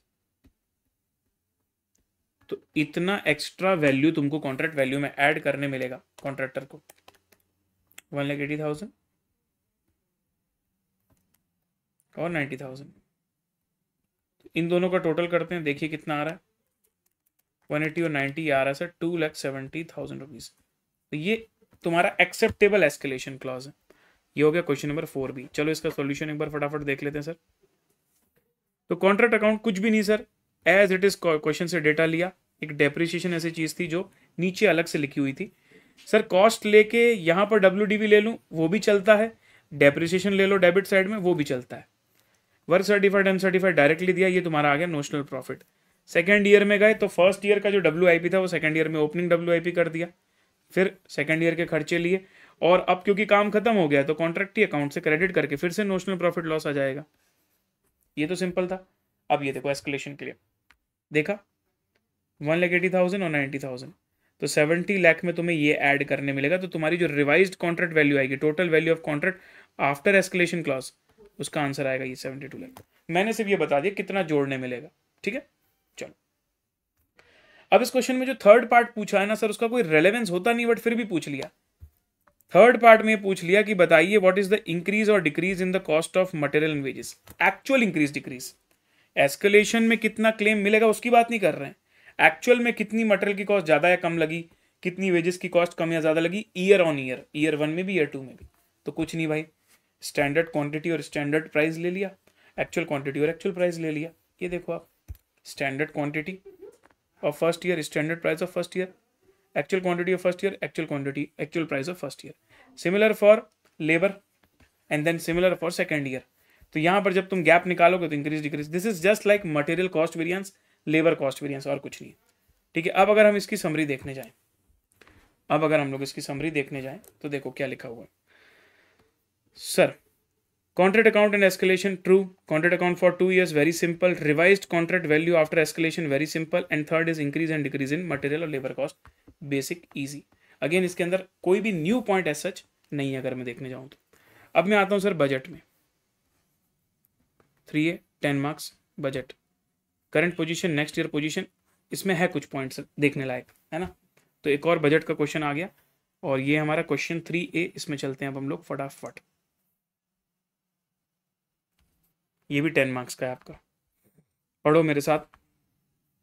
PQR limited manufacture कर रहे हैं 3 product X, Y, Z। The output for the current year is 2,50,000 units of product X, 2,80,000 of product Y and 3,20,000 of product Z। ये current year का तुम्हारा output level है। Selling price of product X is 1.25 times of product Z, whereas product Y can be sold at double the price of Z। Product Z can be sold at a profit of 20% on it's marginal cost. यहाँ किसी की selling price directly नहीं given है, लेकिन एक connection दिया है कि भाई अगर तुम Z का सेलिंग प्राइस निकाल दोगे तो उसका 1.25 टाइम्स करने से X का सेलिंग प्राइस आ गया, और Z के ही सेलिंग प्राइस का डबल कर दोगे तो Y का आ गया। लेकिन Z का सेलिंग प्राइस कैसे निकलेगा, उसके लिए तुम Z की मार्जिनल कॉस्ट मतलब Z की वेरिएबल कॉस्ट निकालो और उसमें 20% प्रॉफिट जोड़ दो। तो एक सेलिंग प्राइस अगर निकल गई ना Z की, सारा काम हो जाएगा। और वो सेलिंग प्राइस निकालने के लिए हमें Z की वेरिएबल कॉस्ट चाहिए। तो main focus should be to calculate the variable cost of Z। एक बार वो निकला, सारे सेलिंग प्राइस निकल जाएंगे। नाउ तो देखो सर, X, Y और Z तीनों का material cost per unit, wages cost per unit हमको गिवन है। Raw material used for manufacturing all the 3 department is the same. Direct wages are paid at 4 rupees per labour hour. ये data क्यों दिया है पता? देखो, वेजेस का rupees दिया है और वेजेस का रेट दिया है। तो तुम ये बता सकते हो कि एक्स को बनाने में वर्कर के 4 घंटे लग रहे हैं, वाई को बनाने में 24/4 मतलब 6 आवर्स लग रहे हैं, और जेड को बनाने में 16/4 मतलब 4 आवर्स लग रहे हैं। ठीक है, अब सुनो। Total overhead cost of the company is 52,80,000 for the year, out of which 1 rupees per labour our is variable and rest is fixed. तो एक तो डायरेक्ट मटेरियल कॉस्ट वेरिएबल हो गया, डायरेक्ट वेजेस वेरिएबल हो गई, और साथ में बोला है सर कि हम जो टोटल ओवरहेड आपको बता रहे हैं ना 52,80,000, उसमें से 1 rupees per labour are is variable. मतलब अगर एक यूनिट को बनाने में 4 घंटे लग रहे हैं तो 4 रुपए इज द वेरिएबल ओवरहेड। एक यूनिट को बनाने में 6 घंटे लग रहे हैं तो 6 घंटे into 1 rupees, 6 rupees per unit is the variable. ठीक है। In the next year it is expected that sales of product X and Z will increase by 12% and 15% respectively, and sale of product Y will decline by 5%. The total overhead cost of the company for the next year is estimated at 55,08,000. ये अगले साल की तुम्हारी overheads है, और वहां पर भी बोल रहा है कि वेरिएबल कॉस्ट तो वही रहेगी पर 1 rupees per labour our. It is anticipated that all the other cost will remain same for the next year and there is opening and closing stock. I think there is लिखा है, there is no होगा, क्योंकि opening और closing होता तो देना भी तो चाहिए। तो आई थिंक यहाँ नो लिखना था, वो भी मिसप्रिंट था, लेकिन कॉमन सेंस वाली बात है, अगर दिया ही नहीं तो लूंगा कैसे मैं अपने मन से। ठीक है। So selling price per unit will remain unchange in the next year also. अब आपको बनाना है एक बजट जिसमें शो करना है current position and position of the next year, clearly indicated the total product wise contribution and profit for the company as a whole. दिखने में बड़ा लग रहा है, इतना बड़ा एक्चुअली है नहीं। देखो करते हैं क्वेश्चन नंबर 3A।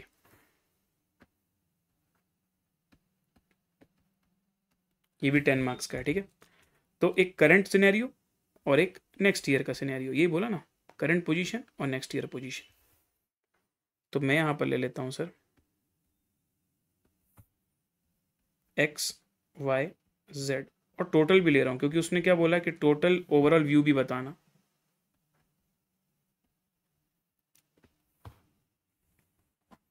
मैं क्या कर रहा हूं ना, एक काम करता हूं, कैलकुलेशन ऑफ सेलिंग प्राइस मुझे निकालना है ना, तो मैं अभी यहाँ पर selling price as it is छोड़ देता हूँ और वर्किंग नोट लिख देता हूँ उसमें, कि वर्किंग नोट से निकालूंगा, और वेरिएबल कॉस्ट लिखना चालू कर देता हूँ। सर पहले वर्किंग नोट बना लेते, कोई बात नहीं, अभी हमने स्टेटमेंट चालू कर दिया तो वर्किंग नोट बाद में बन जाएगा। अब डायरेक्ट मटेरियल देखो, तीनों का डायरेक्ट मटेरियल कितने कितने रुपए का लग रहा है, 20 कूल। उसके बाद डायरेक्ट वेजेस को देखो कितना कितना कितना लग रहा है। So direct wages is 16, 24 and 16। That is also true. Raw material used for manufacturing all the 3 product is same. Direct wages paid at 4, तो आर्स भी हमको पता चल गया, तो वेरिएबल ओवरहेड पता चल जाएगा। तो 16/4 मतलब 4 घंटे इंटू 1 रुपीज मतलब 4 रुपीज। देन देखो ना 24/4 मतलब 6 घंटे और 1 रुपए का रेट है तो 6। Then comes again 4। इससे मुझे ना तीनों का वेरिएबल कॉस्ट पता चल गया। ये है 40 रुपीज़, ये 24, 6, 30, 20, 50 रुपीज़, और ये 20, 20, 40 रुपीज़। जैसा कि हमने बताया था सर कि सेलिंग प्राइस अगर हमको निकालना है तो जेड का वेरिएबल कॉस्ट पता चल जाना चाहिए बस। अब मैं 4-5 लाइन छोड़ के यहां पर वर्किंग नोट बना रहा हूं सेलिंग प्राइस निकालने के लिए।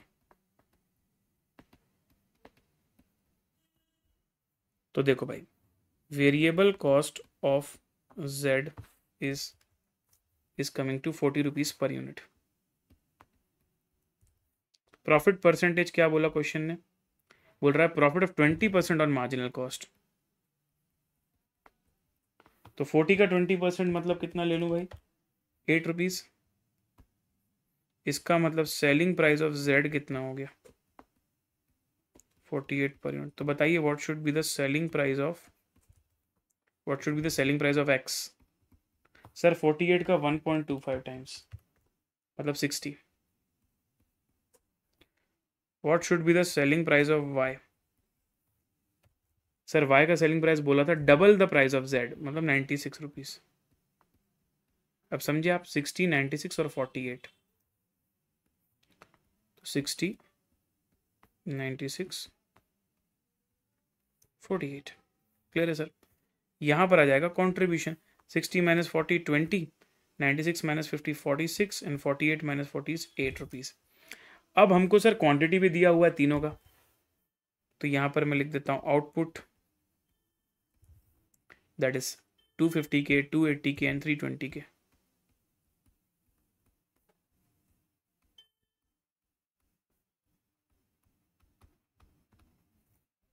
To 280 and 320। तो यह आ गया सर हमारा टोटल कॉन्ट्रीब्यूशन। यही तो निकालना था ना हमको, टोटल कॉन्ट्रीब्यूशन निकालना था and profit for the company also निकालना था। तो फिक्स्ड कॉस्ट उसमें से और माइनस करते। तो एक काम करता हूँ, थोड़ा सा इस वर्किंग नोट को और नीचे करना चाहिए था अभी समझने के लिए, ठीक है। तो अब देखो भाई, 20 इंटू 2,50,000 मतलब तुम्हारा ये हो गया 50 लाख रुपीज़ का कॉन्ट्रीब्यूशन पहले प्रोडक्ट से। 46 इंटू 280 मतलब 1,28,80,000। बढ़िया सर। 3,20,000 into 8 which is 25,60,000। मैंने एक और कॉलम बनाया टोटल का, इसीलिए बनाया ताकि यहाँ पर अब हम लोग ग्रैंड टोटल कर सकें। 50 lakh, 1,28,80,000 plus 25,60,000 is coming to 2,04,40,000। और इसमें अगर मैं फिक्स्ड कॉस्ट माइनस कर दूँ, अब सर फिक्स्ड कॉस्ट कैसे निकालोगे, तो मैं यहाँ पर कैलकुलेशन ऑफ फिक्स्ड ओवरहेड भी तुमको बता देता हूँ। देखो टोटल ओवरहेड तुम्हारा कितना था, total overhead sir, total overhead था हमारा 52,80,000, ये था ना 52,80,000। और वेरिएबल ओवरहेड कितना हो जाएगा सर, वेरिएबल ओवरहेड हो जाएगा हमारा लाइक दिस कि पहले प्रोडक्ट को बनाने में हमको 4 रुपीज़ का वेरिएबल ओवरहेड लगता था, और उस पहले प्रोडक्ट की हमारी बन रही है 2,50,000 यूनिट्स, प्लस दूसरे प्रोडक्ट को हमको बनाने में लग रहा है 24/4 6 रुपीज़ का वेरिएबल ओवरहेड, और उसकी यूनिट्स कितनी बन रही है 2,80,000। मतलब कुल मिला के तुम टोटल वेरिएबल ओवरहेड पता कर रहे हो कि तुम्हारे टोटल ओवरहेड में से वेरिएबल पोर्शन कितना है। Then again 4 into 3,20,000। इससे तुम्हें ये पता चल गया कि कुल वेरिएबल ओवरहेड कितने रुपए का लग चुका है।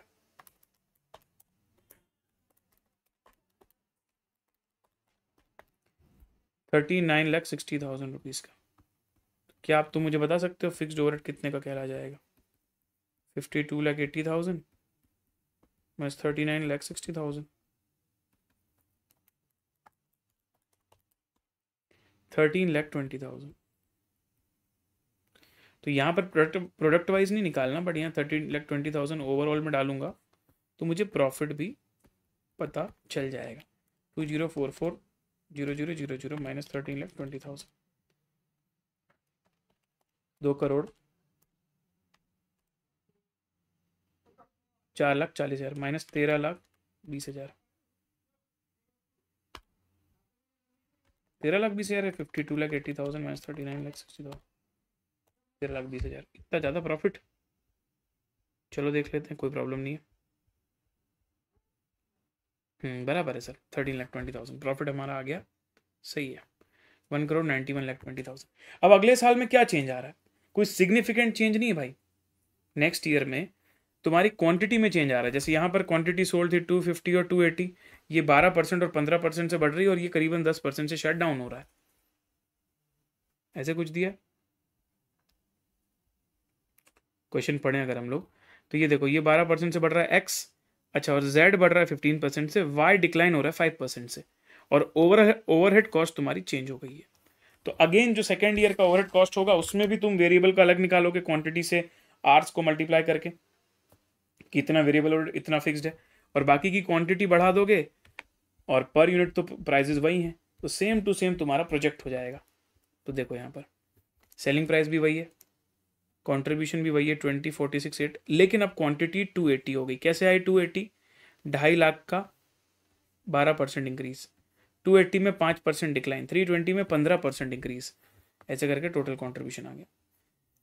और सेकेंड ईयर का जब तुमने सेग्रीगेट किया ना ओवरहेड, तब भी तुमने पाया कि फिक्स्ड तुम्हारा अभी भी वही आ रहा है, मतलब ईयर ऑन ईयर मेरा फिक्स्ड ओवरहेड में कोई चेंज आया नहीं है।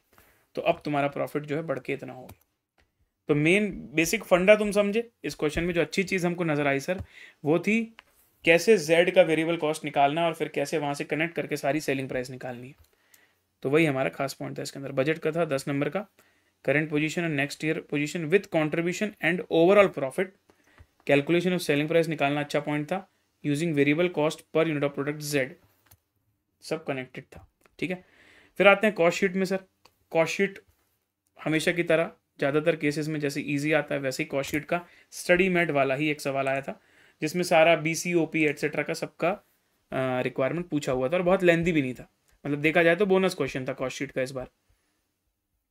तो देखिए आप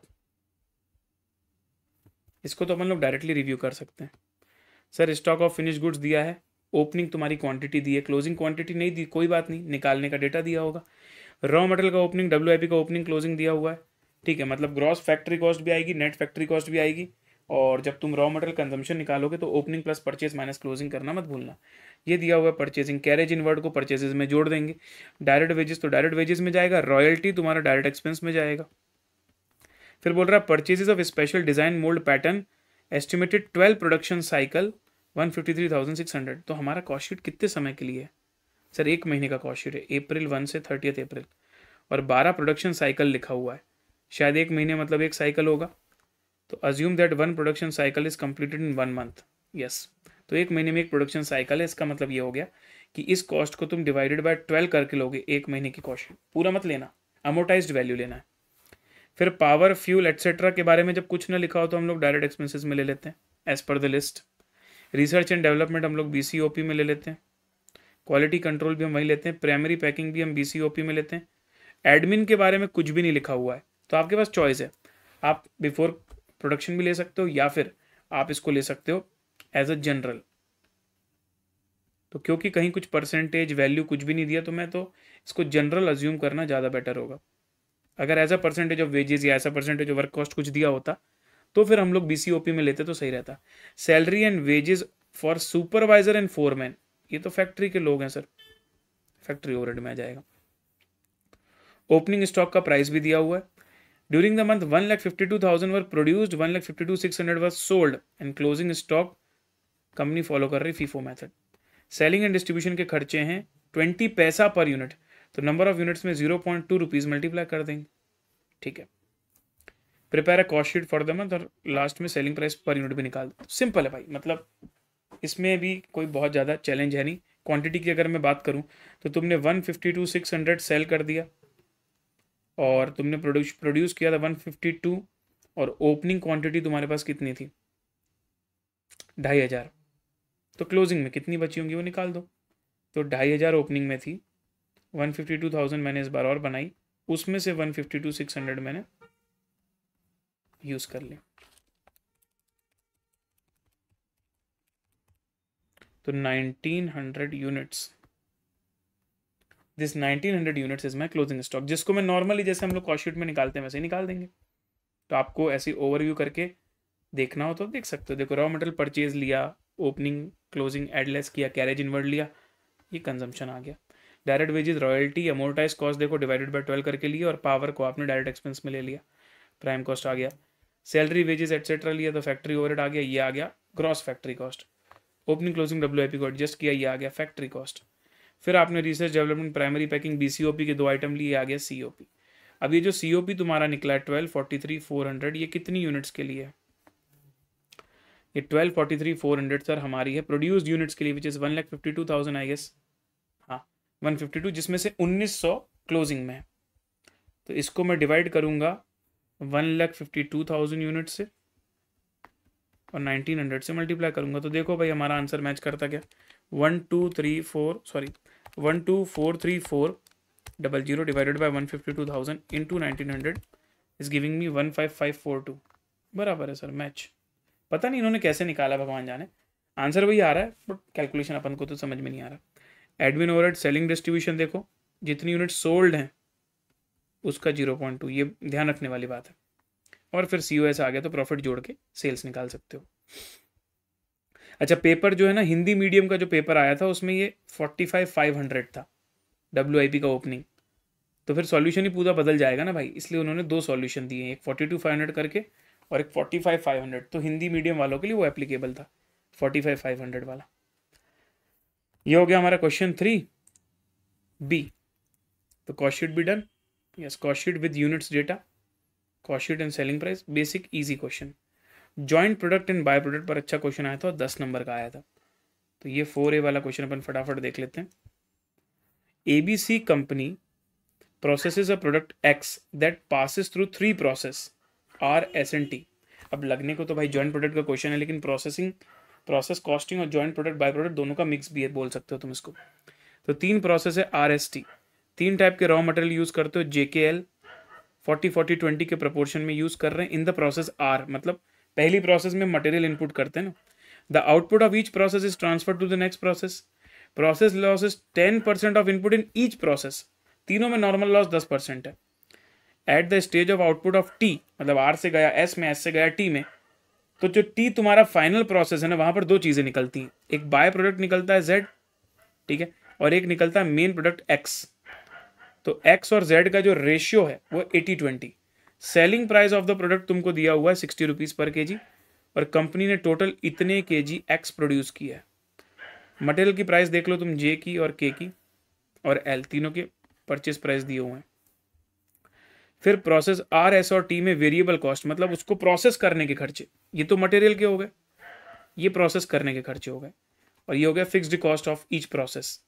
the by product can not be further process, जो बाय प्रोडक्ट निकलेगा Z, उसको भी तुम डायरेक्टली बेचोगे स्प्लिट ऑफ पॉइंट पर 30 रुपए के रेट से। There is no realizable value of process loss at any stage, कोई भी scrap value of normal loss नहीं है।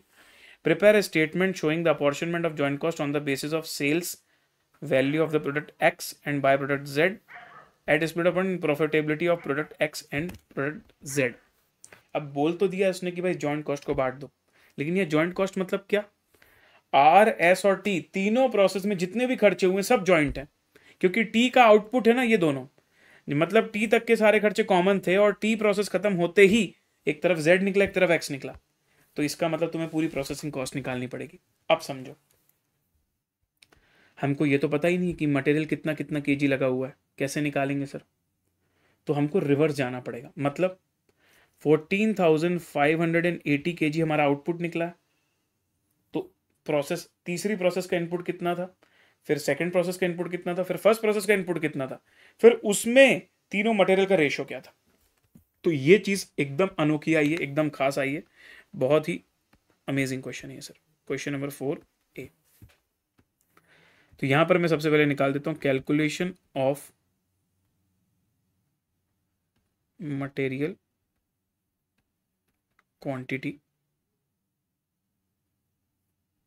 In process R, input in process R, मतलब प्रोसेस R में जो तुमने इनपुट किया मटेरियल, उनकी क्वांटिटी क्या थी। तो शुरू करना पड़ेगा आखिरी से। तो देखिए, आउटपुट ऑफ प्रोडक्ट X कितना है? प्रोडक्ट X का आउटपुट है सर 14,580 केजी। अब समझना, जो आखिरी प्रोसेस में आउटपुट X निकल रहा है ना, X वो अकेला आउटपुट नहीं है, उसके साथ एक और निकल रहा था सर, उसके साथ जो दूसरा निकल रहा था वो था सर बाय प्रोडक्ट। तो आउटपुट ऑफ Z बताइएगा, ये मेन लिखना है, इसको बाय लिखना। तो सर ये हो जाएगा 14,580, ये 80 के बराबर है, 80 रेशियो 20, 20 के बराबर कितना होगा?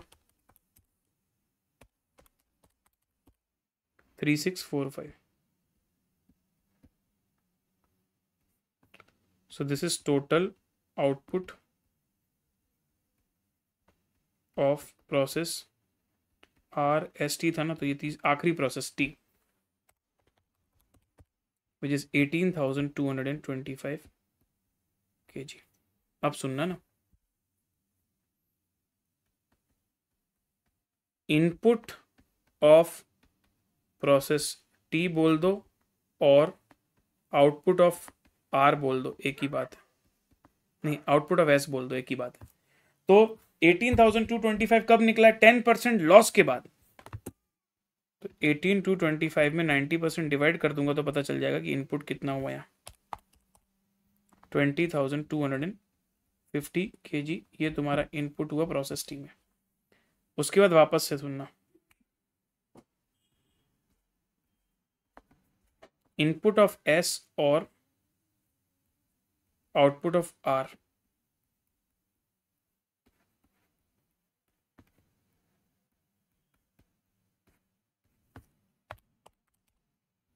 $22,500 kg। अरे बाप रे, ये जाके निकला। यस, अब हम बताते हैं सर कि ये हमारा आउटपुट ऑफ आर है, इनपुट ऑफ एस है। तो समझ रहे हो तुम, प्रोसेस टी में आउटपुट निकला 18,225, प्रोसेस आर में आउटपुट निकला तुम्हारा, सॉरी एस में आउटपुट निकला 2250, आर में तुम्हारा आउटपुट निकला ये। तो अब फाइनली निकलेगा इनपुट ऑफ प्रोसेस आर, उसमें फिर तुम्हारा 90%, क्योंकि 10% लॉस के बाद निकला है, दैट इज 25,000 kg। अब ये 25,000 kg जो तुमने लगाया है ना भाई, ये तीनों तुम्हारे मटेरियल है। कौन से तीनों मटेरियल है? जे, के और एल।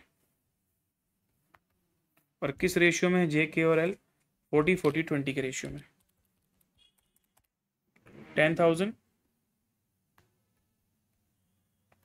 और 5,000। और किस प्राइस पर हमने ये मटेरियल खरीदे? सर हमने खरीदे मटेरियल 15 रुपये, 9 रुपये, 7 रुपये। तो ऐसे करके तो तुम्हारा मटेरियल कॉस्ट पता चलेगा। 10,000 into 15 M plus 10,000 into 9 M plus 5,000 into 7 M plus memory recall, ये तुम्हारा मटेरियल पता चला। अभी जॉइंट कॉस्ट के अंदर मटेरियल कितने का लग रहा है। फिर तीनों प्रोसेस में कॉस्ट लगेंगी हमारी। तो variable cost per kg hour में, प्रोसेस आर में तुम्हारा 5 रुपये पर केजी लग रहा है। और तुमने कितनी यूनिट्स प्रोसेस करी हैं आर में? सर आर में हमने इनपुट किया था 25,000 kg। तो इस तरीके से मल्टीप्लाई करते हुए चलोगे तो तुमको क्वांटिटी का मैंने पूरा एक आइडिया दे दिया ना। अब कंप्यूटेशन में सीधे बता देता हूँ। मेन क्वांटिटी का आइडिया था ये जो 25,000 kg निकला ना, थोड़ा सा आईसीआई का तरीका अलग है वही अप्रोच वही है, बट पहले उन्होंने परसेंटेज टर्म्स में एक फॉर्मूला जैसा बना दिया, फिर लास्ट में किया। और हमने तो जैसे नॉर्मल वे में कर सकते थे वैसे कर लिया। तो ये देखो भाई, यहाँ पर तुम्हारा 25,000 kg जो अपन ने निकाला था ना इनपुट, ये।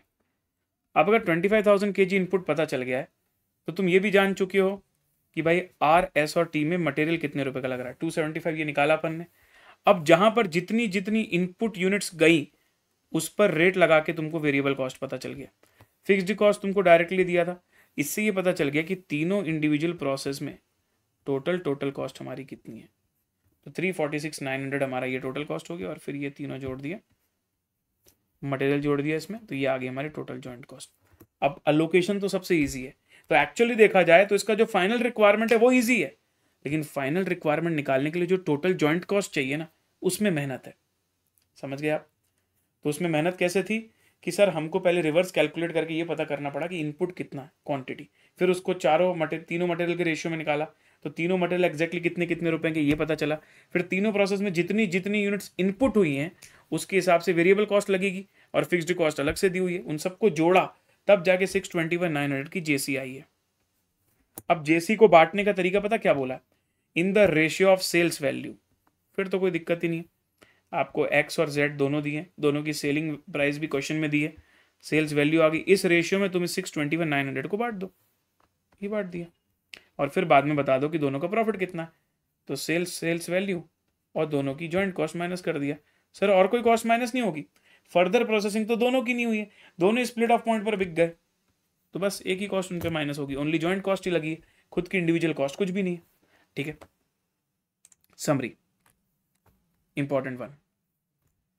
तो sir joint cost apportionment between product and by product, calculation of input of raw material, calculation of joint cost, this was very important. तो एक्चुअली मैं बोलूँ तो अभी तक के जितने भी क्वेश्चन हमने करे ना, उसमें सबसे इंपॉर्टेंट ब्रो यही वाला है तुम्हारा, समझना, ये सबसे इंपॉर्टेंट है। ठीक है जी, चलो। चलिए गाइस, तो अगला क्वेश्चन है हमारा एक्टिविटी बेस्ड कॉस्टिंग पर। ठीक है, क्वेश्चन नंबर 4A तक हमने कर लिया। आपने देखा 4A बहुत ही अमेजिंग क्वेश्चन था। It's time for 4B, activity based costing. Again 5 marks. ABC पर एक बेसिक सवाल है और देखते हैं, पहले पढ़ लेते हैं, उसके बाद इसकी समरी देखेंगे। ठीक है, let's read the question first. तो here we are, question number 4B, only for 5 marks. Beta Limited produces 50,000 units, 45,000 units, 62,000 units of product A, B and C respectively. At present the company follow absorption costing method, और currently वो absorb करते हैं पूरा labor hours के basis पे। Now company wants to adopt activity। ये same patterns आप कई बार देख चुके हो, मॉड्यूल में भी ऐसे ही क्वेश्चन दिए हैं। अब आपको तीनों प्रोडक्ट में कुछ कुछ फैक्टर्स, कुछ कुछ हो सकता है वो किसी चीज़ के कॉस्ट ड्राइवर हो, उनकी क्वांटिटी दी है, जैसे कि floor space, direct labour hours, direct machine hours, power consumption. अब हमको बोल दिया कि जो हमारा टोटल ओवरहेड है उसको हमने एक्टिविटीज़ में बांट दिया है। 33,75,000 का जो ओवरहेड है उसमें rents and taxes, electricity, indirect labour, repair and maintenance. ठीक है, पहले बोल रहा है कि ओवरहेड रेट निकालिए per labour hour as per the absorption costing. तो उसके हिसाब से जब हम रेट निकालने जाएंगे तो पूरा 33,75,000 will get divided by my total direct labor hours. And how will you calculate total direct labor hours? ये दिया है 7,500, 7,200, 7,800, 22,500 labor hours।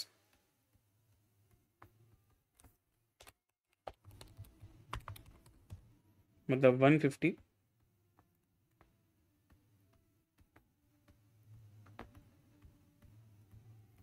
₹150 पर लेबर आवर हमारा है सर।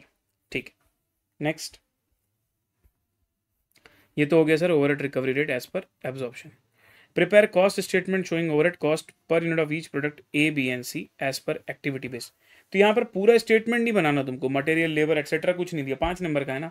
सिर्फ क्या बोल रहा है कि ये जो तुम्हारी सारी कॉस्ट हैं चारों, इसको ए, बी और सी तीनों प्रोडक्ट में बांट दो on the basis of ABC system. तो कुछ नहीं भाई, रेंट्स एंड टैक्सेस को मैं इन the ratio of floor space बांट दूंगा। ठीक है, उसके बाद तुम्हारा जो इलेक्ट्रिसिटी का खर्चा है उसको मैं पावर कंजम्पशन के बेसिस पे बांट दूंगा। उसके बाद जो हमारा इनडायरेक्ट लेबर है उसका कनेक्शन लेबर के साथ है तो डायरेक्ट लेबर से बांट दूंगा। रिपेयर एंड मेंटेनेंस मशीन के लिए होता है, इसको मशीन आवर्स के बेसिस पे बांट देंगे, खत्म। तो यहाँ तो रेट निकालने की भी जरूरत नहीं है, तुम डायरेक्टली ऐसा कर सकते हो। एक टेबल बनाई ABC और यहाँ ओवरहेड के नाम लिखे, बेसिस लिखा, बेसिस में इनको लिख दिया और इनके रेशियो में डाल दिया, उसको बांट दिया सीधे। ठीक है, that also we can do. देखते हैं इन्होंने कैसा किया। तो ये देखिए 150 पर labour hour, yes, and then again you will see statement showing overhead cost per unit as per activity based costing.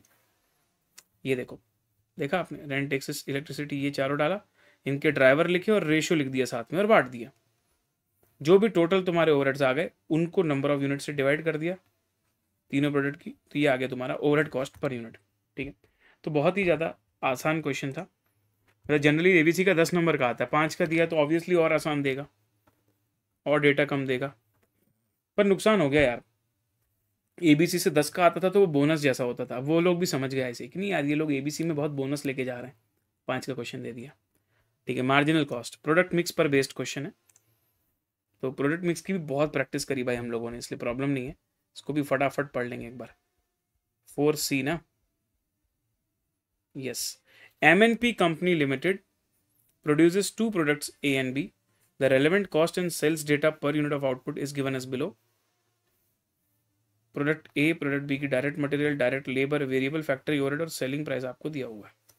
ठीक है, availability of machine hour is limited to 55,000 hours for the month. The monthly demand for the product A and product B is 5,000 and 6,000 units. The fixed expenses of the company are this. Variable factory overheads are this. The company can produce both products according to the market demand. Calculate the product mix that generates the maximum profit. अब तुम मेरे को पढ़ के बताओ यार, तुमको limiting factor पता चली गया होगा कि मेरे जो मशीन आवर्स हैं वो 55,000 आवर्स हैं, ये मेरी लिमिटिंग फैक्टर है। अच्छा, तुम्हें दोनों का कंट्रीब्यूशन पर यूनिट भी पता चल गया होगा। सेलिंग प्राइस दिया हुआ है 180 माइनस 40 माइनस 35 माइनस 55, तो 50 रुपये हो गया इसका कंट्रीब्यूशन, और B का कंट्रीब्यूशन हो जाएगा 175 minus 20 minus 45 minus 60 which is 50। दोनों का सेम है। तो सर कैसे डिसाइड करें? पहली बात तो ये समझो भाई कि तुमको कंट्रीब्यूशन पर यूनिट के बेसिस पे डिसाइड करना ही नहीं कि क्या ज़्यादा बनाना है, तुमको तो तुम्हारे मशीन आवर्स के बेसिस पे डिसाइड करना है। अब मशीन आवर्स कितने कितने लग रहे हैं देखो, 4 रुपीज़ पर मशीन आवर का रेट है और उस हिसाब से तुम्हारी वेरिएबल फैक्ट्री ओवरहेड आएगी 4 रुपीज़, तो मतलब यहाँ 10 आवर्स लग गए और यहाँ लग गए तुम्हारे 5 आवर्स।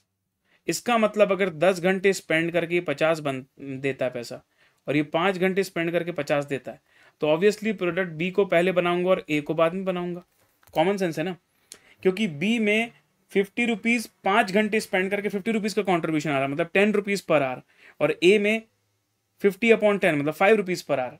तो पहले प्रोडक्ट बी की जितनी डिमांड है 6000 यूनिट्स की, ये फुलफिल कर दो। इसको फुलफिल करने के लिए कितने घंटे लग जाएंगे? 6000 यूनिट इंटू 5 घंटे मतलब 30,000 आवर्स। अब 55,000 आवर्स में से 30,000 यूज हो गए तो बच गए 25,000 आवर्स।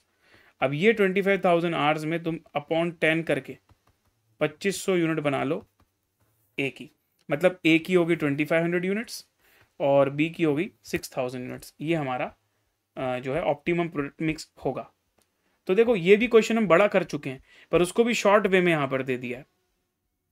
देखो आप कंट्रीब्यूशन पर मशीन आवर, रैंक 1 इसको दे दिया, रैंक 2 इसको दे दिया, और फिर यहाँ पर आप देखो 2500 यूनिट ए की, 6000 यूनिट्स बी की, 50-50 का रेट, ये आ गया 285 प्रॉफिट। डन है। अब मैं आता हूँ सर क्वेश्चन नंबर 5 में। क्वेश्चन नंबर 5 भी इंपॉर्टेंट है, तो one more question is question 5 which is important.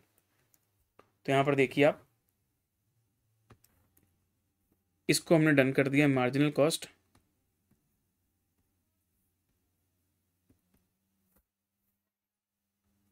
पाँच नंबर का आया था सवाल और प्रोडक्ट मिक्स पर बेस्ड था, लिमिटिंग फैक्टर वाला क्वेश्चन था। ठीक है, जैसे मून लिमिटेड वालापन की ना वैसा। अब स्टैंडर्ड कॉस्टिंग 5A 10 नंबर का आया, काफ़ी कुछ है सर इसके अंदर देखने लायक। स्टैंडर्ड का थोड़ा सा क्वेश्चन इस बार लेवल वाला आया था सर।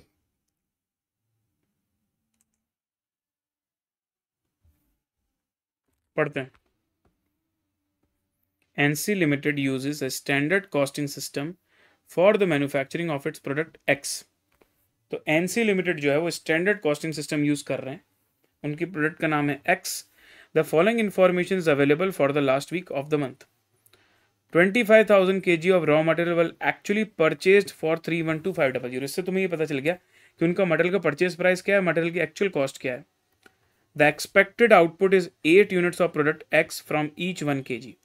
अब तुम आउटपुट ये सोचते हो भाई कि देखो 25,000 kg तुम मटेरियल लगाने का सोच रहे हो और तुमने ये सोचा था कि 1 kg से 8 यूनिट्स बनती, मतलब तुमने बजटेड आउटपुट क्या सोचा होगा?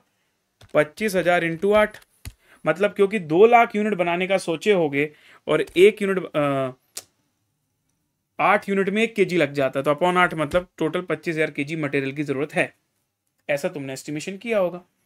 There is no opening closing inventories, material price variance दिया, मटेरियल कॉस्ट वेरिएंस दिया है। ठीक है, फिर बोल रहा है standard time to produce a batch of 10 units of product X is 15 minutes. 10 unit का एक बैच बनाने में 15 मिनट लगते हैं। स्टैंडर्ड वेज रेट आपको दिया हुआ पर लेबर आवर्स 50। कंपनी 125 वर्कर लगा रहा है, स्किल्ड और सेमी स्किल्ड दोनों टाइप के, इस इन दिस रेशियो। दोनों का आर्ली वेजेस एक्चुअली पेड था 50 और 40। वीकली वर्किंग आवर्स है 40 आवर्स पर वर्कर और स्टैंडर्ड वेज रेट सेम है दोनों की which is 50। Monthly fixed overhead आपको दिया हुआ है 76,480 are evenly distributed throughout the month and assume 4 weeks in a month. In the last week of the month the actual fixed overhead were 19,500। तो calculate the standard price per KG, standard quantity of raw material, calculate the material usage variance, labour cost variance, labour efficiency variance, fixed overhead cost variance, fixed overhead expenditure and fixed overhead volume. भाई साहब एक साथ पूरे का पूरा chapter डाल दिया भाई, रिवर्स कैलकुलेशन भी डाल दिया, मटेरियल के वेरिएंस भी डाल दिया, लेबर के वेरिएंस भी डाल दिया, फिक्स्ड ओवरहेड के वेरिएंस भी डाल दिया। डोंट वरी, करते हैं सर, इसको अच्छे से करना, अच्छे से समझना एक एक चीज इसके। रिक्वायरमेंट के हिसाब से चलता हूं। सबसे पहली रिक्वायरमेंट है मेरी material standard price per KG. जब भी कोई ऐसी चीजें पूछे ना तो वेरिएंस को उठाया और रिवर्स कैलकुलेशन चालू कर दिया। तो सबसे पहले मैं यहां पर लिख देता हूं material price variance is given as 12,500। इसका फॉर्मूला क्या होता है सर? इसका फॉर्मूला होता है standard price minus actual price into actual quantity 12,500। Standard price sir मुझे नहीं पता, वो तो निकालने को बोला क्वेश्चन में। एक्चुअल प्राइस मैं निकाल सकता हूँ। कैसे निकाल सकता हूँ? 3,12,500 रुपये में मैंने मटेरियल परचेज किया 25,000 kg, तो सर 12.5 रुपये का मेरा प्राइस आ रहा है, एक्चुअल प्राइस, है ना। और एक्चुअल क्वांटिटी हमारे 25,000 kg।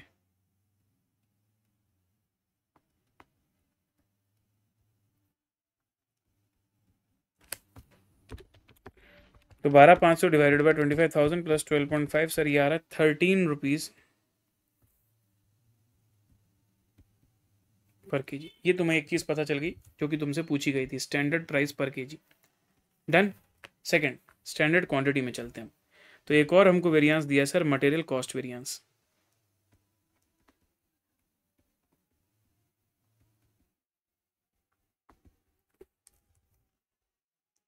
तो material cost variance is given as 1800 adverse.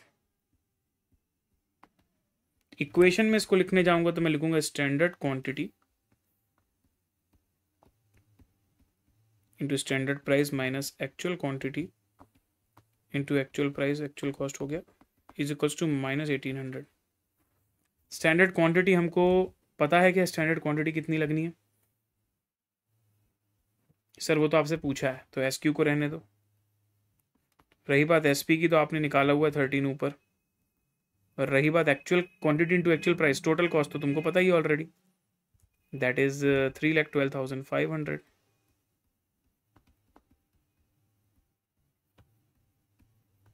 Solve करके बताइए एस क्यू कितना आ जाएगा।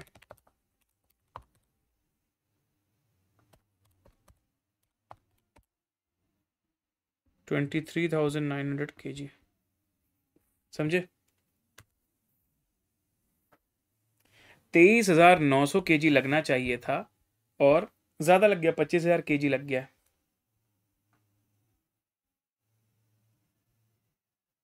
ओके, तो ये पहला पार्ट दोनों निकल गया हमारा। सेकंड में चलता हूं, मटेरियल यूसेज वेरिएंस। शॉर्ट में लिख रहा हूं ना, MVUV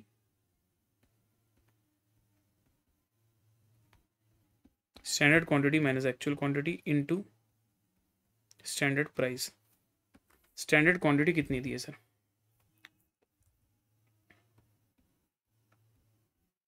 23,900 माइनस एक्चुअल क्वांटिटी लगी 25,000,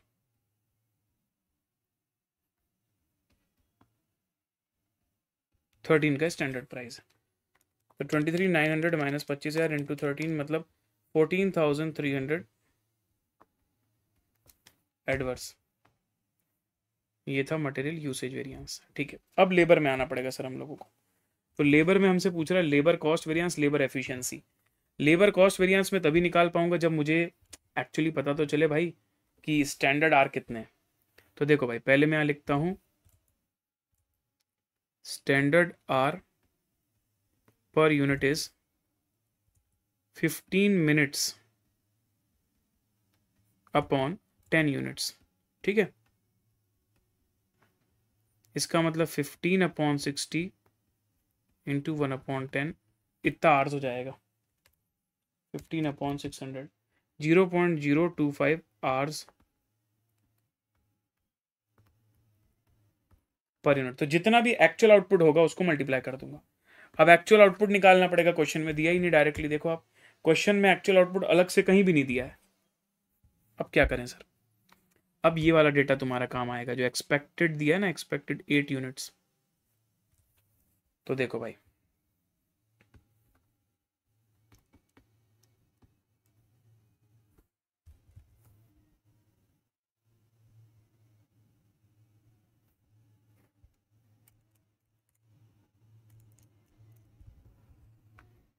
पहले मैं लिखता हूं budgeted output.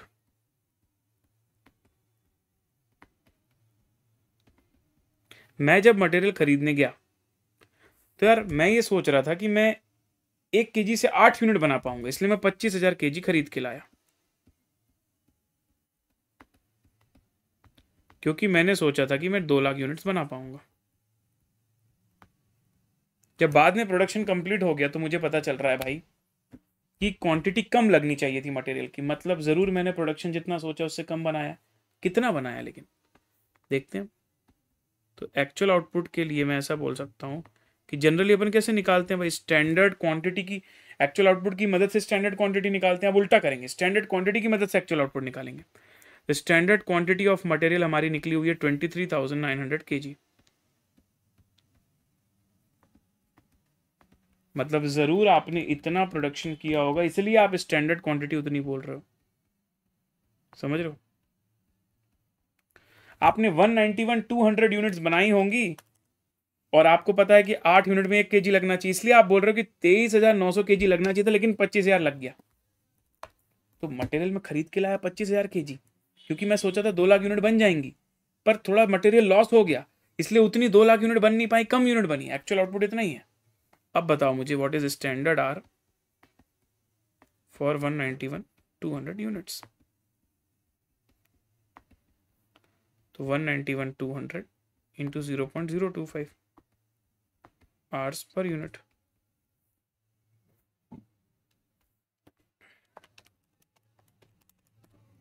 Four 780 hours. Actual hours कितने लगे वो भी देख लेते हैं सर अब हम लोग।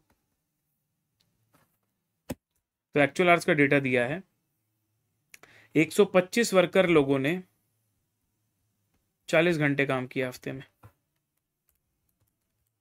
मतलब 5,000 घंटे में ये काम हुआ है। ऑब्वियसली एफिशिएंसी खराब कहलाई।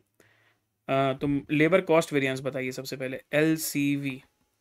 एलसीवी हो जाएगा तुम्हारा 4780 आवर्स। बोला वेज रेट स्टैंडर्ड वाला सबके लिए सेम है, 50 रुपये। ठीक है, ये हो गया स्टैंडर्ड कॉस्ट माइनस जो एक्चुअल कॉस्ट तुम्हारे 5,000 घंटे की लगी है ना, उसमें तुम्हें ध्यान रखना पड़ेगा 60 और 40 का रेशियो है। मतलब ये 5,000 घंटे में से 60% स्किल्ड वर्कर के हैं, जिनको तुमने पेमेंट किया 50 के रेट से, लेकिन इसी 5,000 घंटे में से 40% जो रिमेनिंग आवर्स हैं वो ना अनस्किल्ड वर्कर के, जिनको 40 रुपये से पेमेंट हुआ है। तो बताइए लेबर कॉस्ट वेरिएंस कितना आ जाएगा। समझे ना क्या बोल रहा हूं मैं। तुम्हारे पास जो एक्चुअल लेबर पेमेंट हुआ है ना, उसमें सबको सेम रेट से नहीं हुआ, अलग अलग रेट है। तो जो स्किल्ड वाले 60% लोग हैं उनको 50 के रेट से, जो अनस्किल्ड वाले बाकी 40% लोग हैं उनको 40। 60-40 जो रेशियो दिया है ना, उसको यूज़ किया मैंने। तो 5,000 का 60%, तो 3,000 घंटों पे 50 के रेट से पेमेंट हुआ और बाकी के 2,000 घंटों पे 40 के रेट से पेमेंट हुआ। तो 2,30,000 रुपये, 2,30,000 रुपये की एक्चुअल कॉस्ट आ रही है, जबकि लगनी कितनी चाहिए थी 4780 इंटू 50, लगनी चाहिए थी 239,000 की।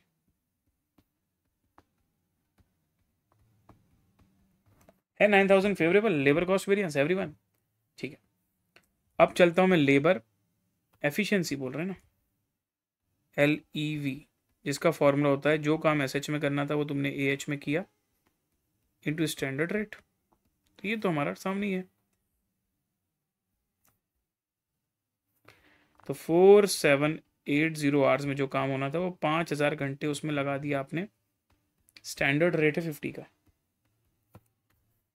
Efficiency is bad, adverse, 11,000 adverse. हो गया लेबर वेरिएंसेस। अब आता है सर हमारा fixed overhead variances. Fixed overhead variances के लिए अब हमको क्या चाहिए, सबसे पहले चाहिए रिकवरी रेट पर यूनिट, क्योंकि यूनिटरी डेटा भी गिवन है, स्टैंडर्ड आवर्स वाले भी दिया है, यूनिट डेटा से भी कर सकते हो, जिससे करना कर सकते हो। तो बजटेड फिक्स्ड ओवरहेड मेरे को दिया हुआ है सर 76,480, लेकिन ये दिया है सर मंथ का, और हम लोग पूरा क्वेश्चन वीक का कर रहे हैं, तो हमको इसको 4 वीक से डिवाइड करना पड़ेगा। तो budgeted fixed overhead for 1 week is 76,480 upon 4 divided by number of units we are expecting in a week. हम तो 2 लाख यूनिट का सोच रहे थे ना। तो रिकवरी रेट डिसाइड करते समय, जब आप रिकवरी रेट सेट कर रहे थे, तब आपको थोड़ी पता था कि आप कम यूनिट बना पाओगे, तो आपने रिकवरी रेट सेट कर दी 0.0956 पर यूनिट, 0.0956 पर यूनिट। अब देखो, जब आप फिक्स्ड ओवरहेड कॉस्ट वेरिएंस निकालने जाओगे तो आप क्या बोलोगे कि मैंने एक्चुअली बनाई है 191,200 यूनिट्स इंटू 0.0956, इतना रिकवर्ड ओवरहेड हो गया, और एक्चुअल फिक्स्ड ओवरहेड मेरा जो लग गया है सर वो लग गया 19,500। तो देखो भाई, अंडर रिकवरी है या over recovery?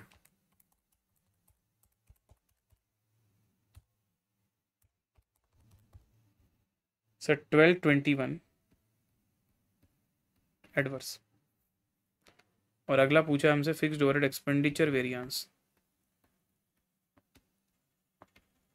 Budgeted fixed overhead आपने कितना सोचा था? बजटेड फिक्स्ड ओवरहेड सोचा था हमने एक हफ्ते का इतना, और एक्चुअल में खर्च हुआ इतना, ये एक्सपेंडिचर कहलाता है। 380, बाकी जो बचा वो वॉल्यूम।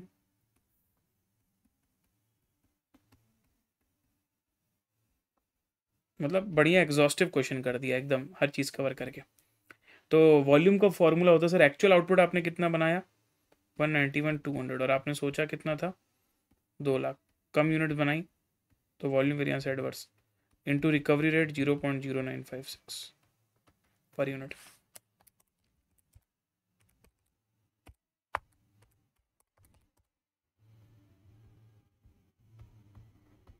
$841 एडवर्स, 380 प्लस 841, 1:1 मैच कर गया सर।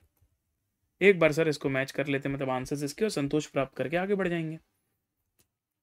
तो पहले रिवर्स कैलकुलेशन से क्वेश्चन ने करवाया, एसपी निकलवाया, ये एसक्यू निकलवाया वेरिएंस को रिवर्स कैलकुलेट करके, फिर यूसेज वेरिएंस हमने निकाला, ठीक है, फिर लेबर कॉस्ट वेरिएंस के लिए, ठीक है, फिर 11,000 एफिशिएंसी आया एडवर्स, बराबर है, ये 1221 हमारा अंडर रिकवरी आया, ओवरहेड एक्सपेंडिचर की वजह से 380 और वॉल्यूम की वजह से 841, एकदम परफेक्ट है सर, कोई दिक्कत नहीं है ना। तो सारे आंसर हमारे उस तरीके से भी मैच करें।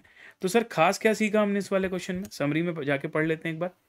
स्टैंडर्ड कॉस्टिंग का 5A 10 नंबर का आया था, मटेरियल लेबर फिक्स्ड ओवरहेड तीनों, रिवर्स कैलकुलेशन भी एक ही क्वेश्चन में, मटेरियल वेरिएंसेस भी, और सबसे खास बात जो बजटेड आउटपुट मैंने कैलकुलेट किया है ना, और actual output from material consumption, वो जो एक्सपेक्टेड दिया 8 यूनिट्स पर केजी, वो इंपॉर्टेंट पार्ट था, क्योंकि जब तक तुमको एक्चुअल आउटपुट नहीं पता चलता तब तक तुमको स्टैंडर्ड आर नहीं पता चलते, तो लेबर के कोई भी वेरिएंस नहीं निकलते। जब तक तुमको बजटेड आउटपुट नहीं पता चलता, तुमको रिकवरी रेट नहीं पता चलती, तो फिक्स्ड ओवरहेड के वेरिएंसेस भी नहीं निकलते। तो ये जो 2 क्वांटिटीज हमने निकाली बहुत इंपॉर्टेंट थी, उस पर क्वेश्चन थोड़ा डिपेंड कर रहा था। अगला क्वेश्चन है सर हमारा ओवरहेड्स और कॉस्ट अकाउंटिंग सिस्टम का मिक्स है, 5B। तो ये लीजिए सर, 5B को भी मैं पढ़ता हूँ आपके साथ, क्या बोल रही है। It says that the following information has been obtained from financial accounting and cost accounting records. Financial accounting, cost accounting records. Factory overhead, admin overhead, selling overhead, opening stock, closing stock. बोल रहा है बताइए कि इसमें से under recovery कब हो रही है, ओवर रिकवरी कब हो रही है, और उनकी इफेक्ट कॉस्ट। भाई अलग ही सवाल बनाया, लेकिन बहुत इजी, बहुत मतलब बहुत इजी, मतलब ये तो बहुत बेसिक है ना, सबको बनता है भाई। देखो, अगर खर्च ज़्यादा हुआ है, रिकवरी कम हुई है, तो कम रिकवरी ना कॉस्ट अकाउंट में जो जाता है वो रिकवरी होती है, अंडर रिकवरी। अंडर रिकवरी मतलब कॉस्ट के प्रॉफिट उसकी वजह से इंक्रीज होंगे क्योंकि कॉस्ट कम डेबिट हुई है, बराबर है सर। एडमिन ओवरहेड 60 की जगह 57, फिर से अंडर रिकवरी, फिर से सेम। सेलिंग ओवरहेड सर ज़्यादा तुम्हारा एब्जॉर्ब हुआ है, ओवर रिकवरी हुई है, उस वजह से कॉस्ट के रिकॉर्ड्स में ज़्यादा कॉस्ट बुक हुई है, तो प्रॉफिट डिक्रीज हो गया है। ओपनिंग स्टॉक में तो अंडर और ओवर रिकवरी बोलूंगा नहीं मैं, पर ओपनिंग स्टॉक होता है डेबिट आइटम, कॉस्ट अकाउंटिंग में ओपनिंग स्टॉक ज़्यादा है, तो इसकी वजह से तुम्हारा प्रॉफिट कम हुआ है, डिक्रीज, ज़्यादा डेबिट हुआ है। क्लोजिंग स्टॉक ओवर वैल्यूड है, पर क्लोजिंग स्टॉक से प्रॉफिट बढ़ता है, इसलिए प्रॉफिट में इंपैक्ट क्या, इंक्रीज। अब जो भी तुम्हारा इंपैक्ट है, रिकन्सिलेशन करते समय उसको उल्टा करते हैं हम लोग, जो चीज़ इंक्रीज है उसको रिड्यूस करते हैं, जो चीज़ इंक्रीज रिड्यूस, जो डिक्रीज है उसको टू भी, यही होता है ना। कंपेयर किया तुमने, फिर कॉस्ट को बेस बना के करोगे तो उसी चीज़ को उल्टा करोगे फाइनेंस में पहुंचने तक। तो रिकन्सिलेशन का भी बोल सकते हैं एक मिनी क्वेश्चन कर दिया इन्होंने, रिकन्सिलेशन से भी छोटा क्वेश्चन बना के दे दिया, ठीक है। उसके बाद आता है सर हमारे पास क्वेश्चन ये हो गया overheads 5B, 5 marks under over recovery वाला। न्यू पैटर्न है लेकिन बहुत ईजी है, न्यू पैटर्न लेकिन बहुत ईजी। उसके बाद अगर मैं तुमसे बात करूं फ्रॉम 5C से लेके 6A, 6B, 6E, all the questions are theory and I am not going to discuss in this video, does not make any sense. ठीक है, तो बस बता देता हूँ, जैसे कि इसमें आया था कि एम्प्लॉय टर्नओवर से क्या नुकसान होता है, रिप्लेसमेंट कॉस्ट, कॉस्ट ऑब्जेक्ट हमने पढ़ा हुआ है इंट्रोडक्शन में, ये हमने ओवरहेड्स में पढ़ा हुआ है। ABM मतलब एक्टिविटी बेस्ड मैनेजमेंट की, कैसे हम एक्टिविटी एनालिसिस की मदद से बिजनेस को मैनेज करते हैं। रीअपॉर्चनमेंट की कुछ लिस्ट दी हुई है कि इसको कैसे रीअपॉर्चन करोगे, इसको बेसिस बताना है बेसिकली। और normal loss, abnormal loss, abnormal gain को प्रोसेस अकाउंटिंग में कैसे ट्रीट करते हैं, बहुत डेप्थ में पढ़ते हैं हम लोग जब प्रोसेस कॉस्टिंग पढ़ते हैं। इन सब पे थ्योरी क्वेश्चंस आए थे। इसके साथ हमारा सर ये एनालिसिस ऑफ पेपर पूरा दी एंड होता है। ठीक है जी, तो आई होप कि आप लोगों के लिए ये वीडियो यूज़फुल था। आप लोग ना इस वीडियो में अपने जो भी इंपॉर्टेंट, जहाँ पर आपको परेशानी हो रही थी लगे, तो कमेंट बॉक्स में आप इसके स्टाम्प बना लीजिएगा अपने लिए, खुद के लिए। मैं तो क्वेश्चन वाइज स्टाम्प बना दूंगा, पर आप भी। और इस वीडियो को मैक्सिमम लोगों तक शेयर कीजिए और कमेंट बॉक्स में ज़रूर बताइए आपको इससे हेल्प हुई या नहीं। और अगर हेल्प हुई है तो वीडियो को लाइक ज़रूर करिएगा। ठीक है जी, thank you so much everyone, God bless you. और अगर आपकी पहचान में कोई भी है भाई जिनको अभी भी कॉस्टिंग करना बाकी है, क्लासेस शायद May 24 के लिए कर रहे हो, तो ज़रूर उनको बताइएगा कि हमारे बैचेस चल रहे हैं अल्टीमेट CA पर। ultimatecA.com में जाकर जो है आप लेक्चर्स बाय कर सकते हैं, जहाँ पर विथ बुक्स के भी ऑप्शन हैं, हार्ड कॉपी बुक्स भी आपको अवेलेबल होती हैं। ठीक है जी, thank you so much everyone, bye bye, take care, signing off दिल से।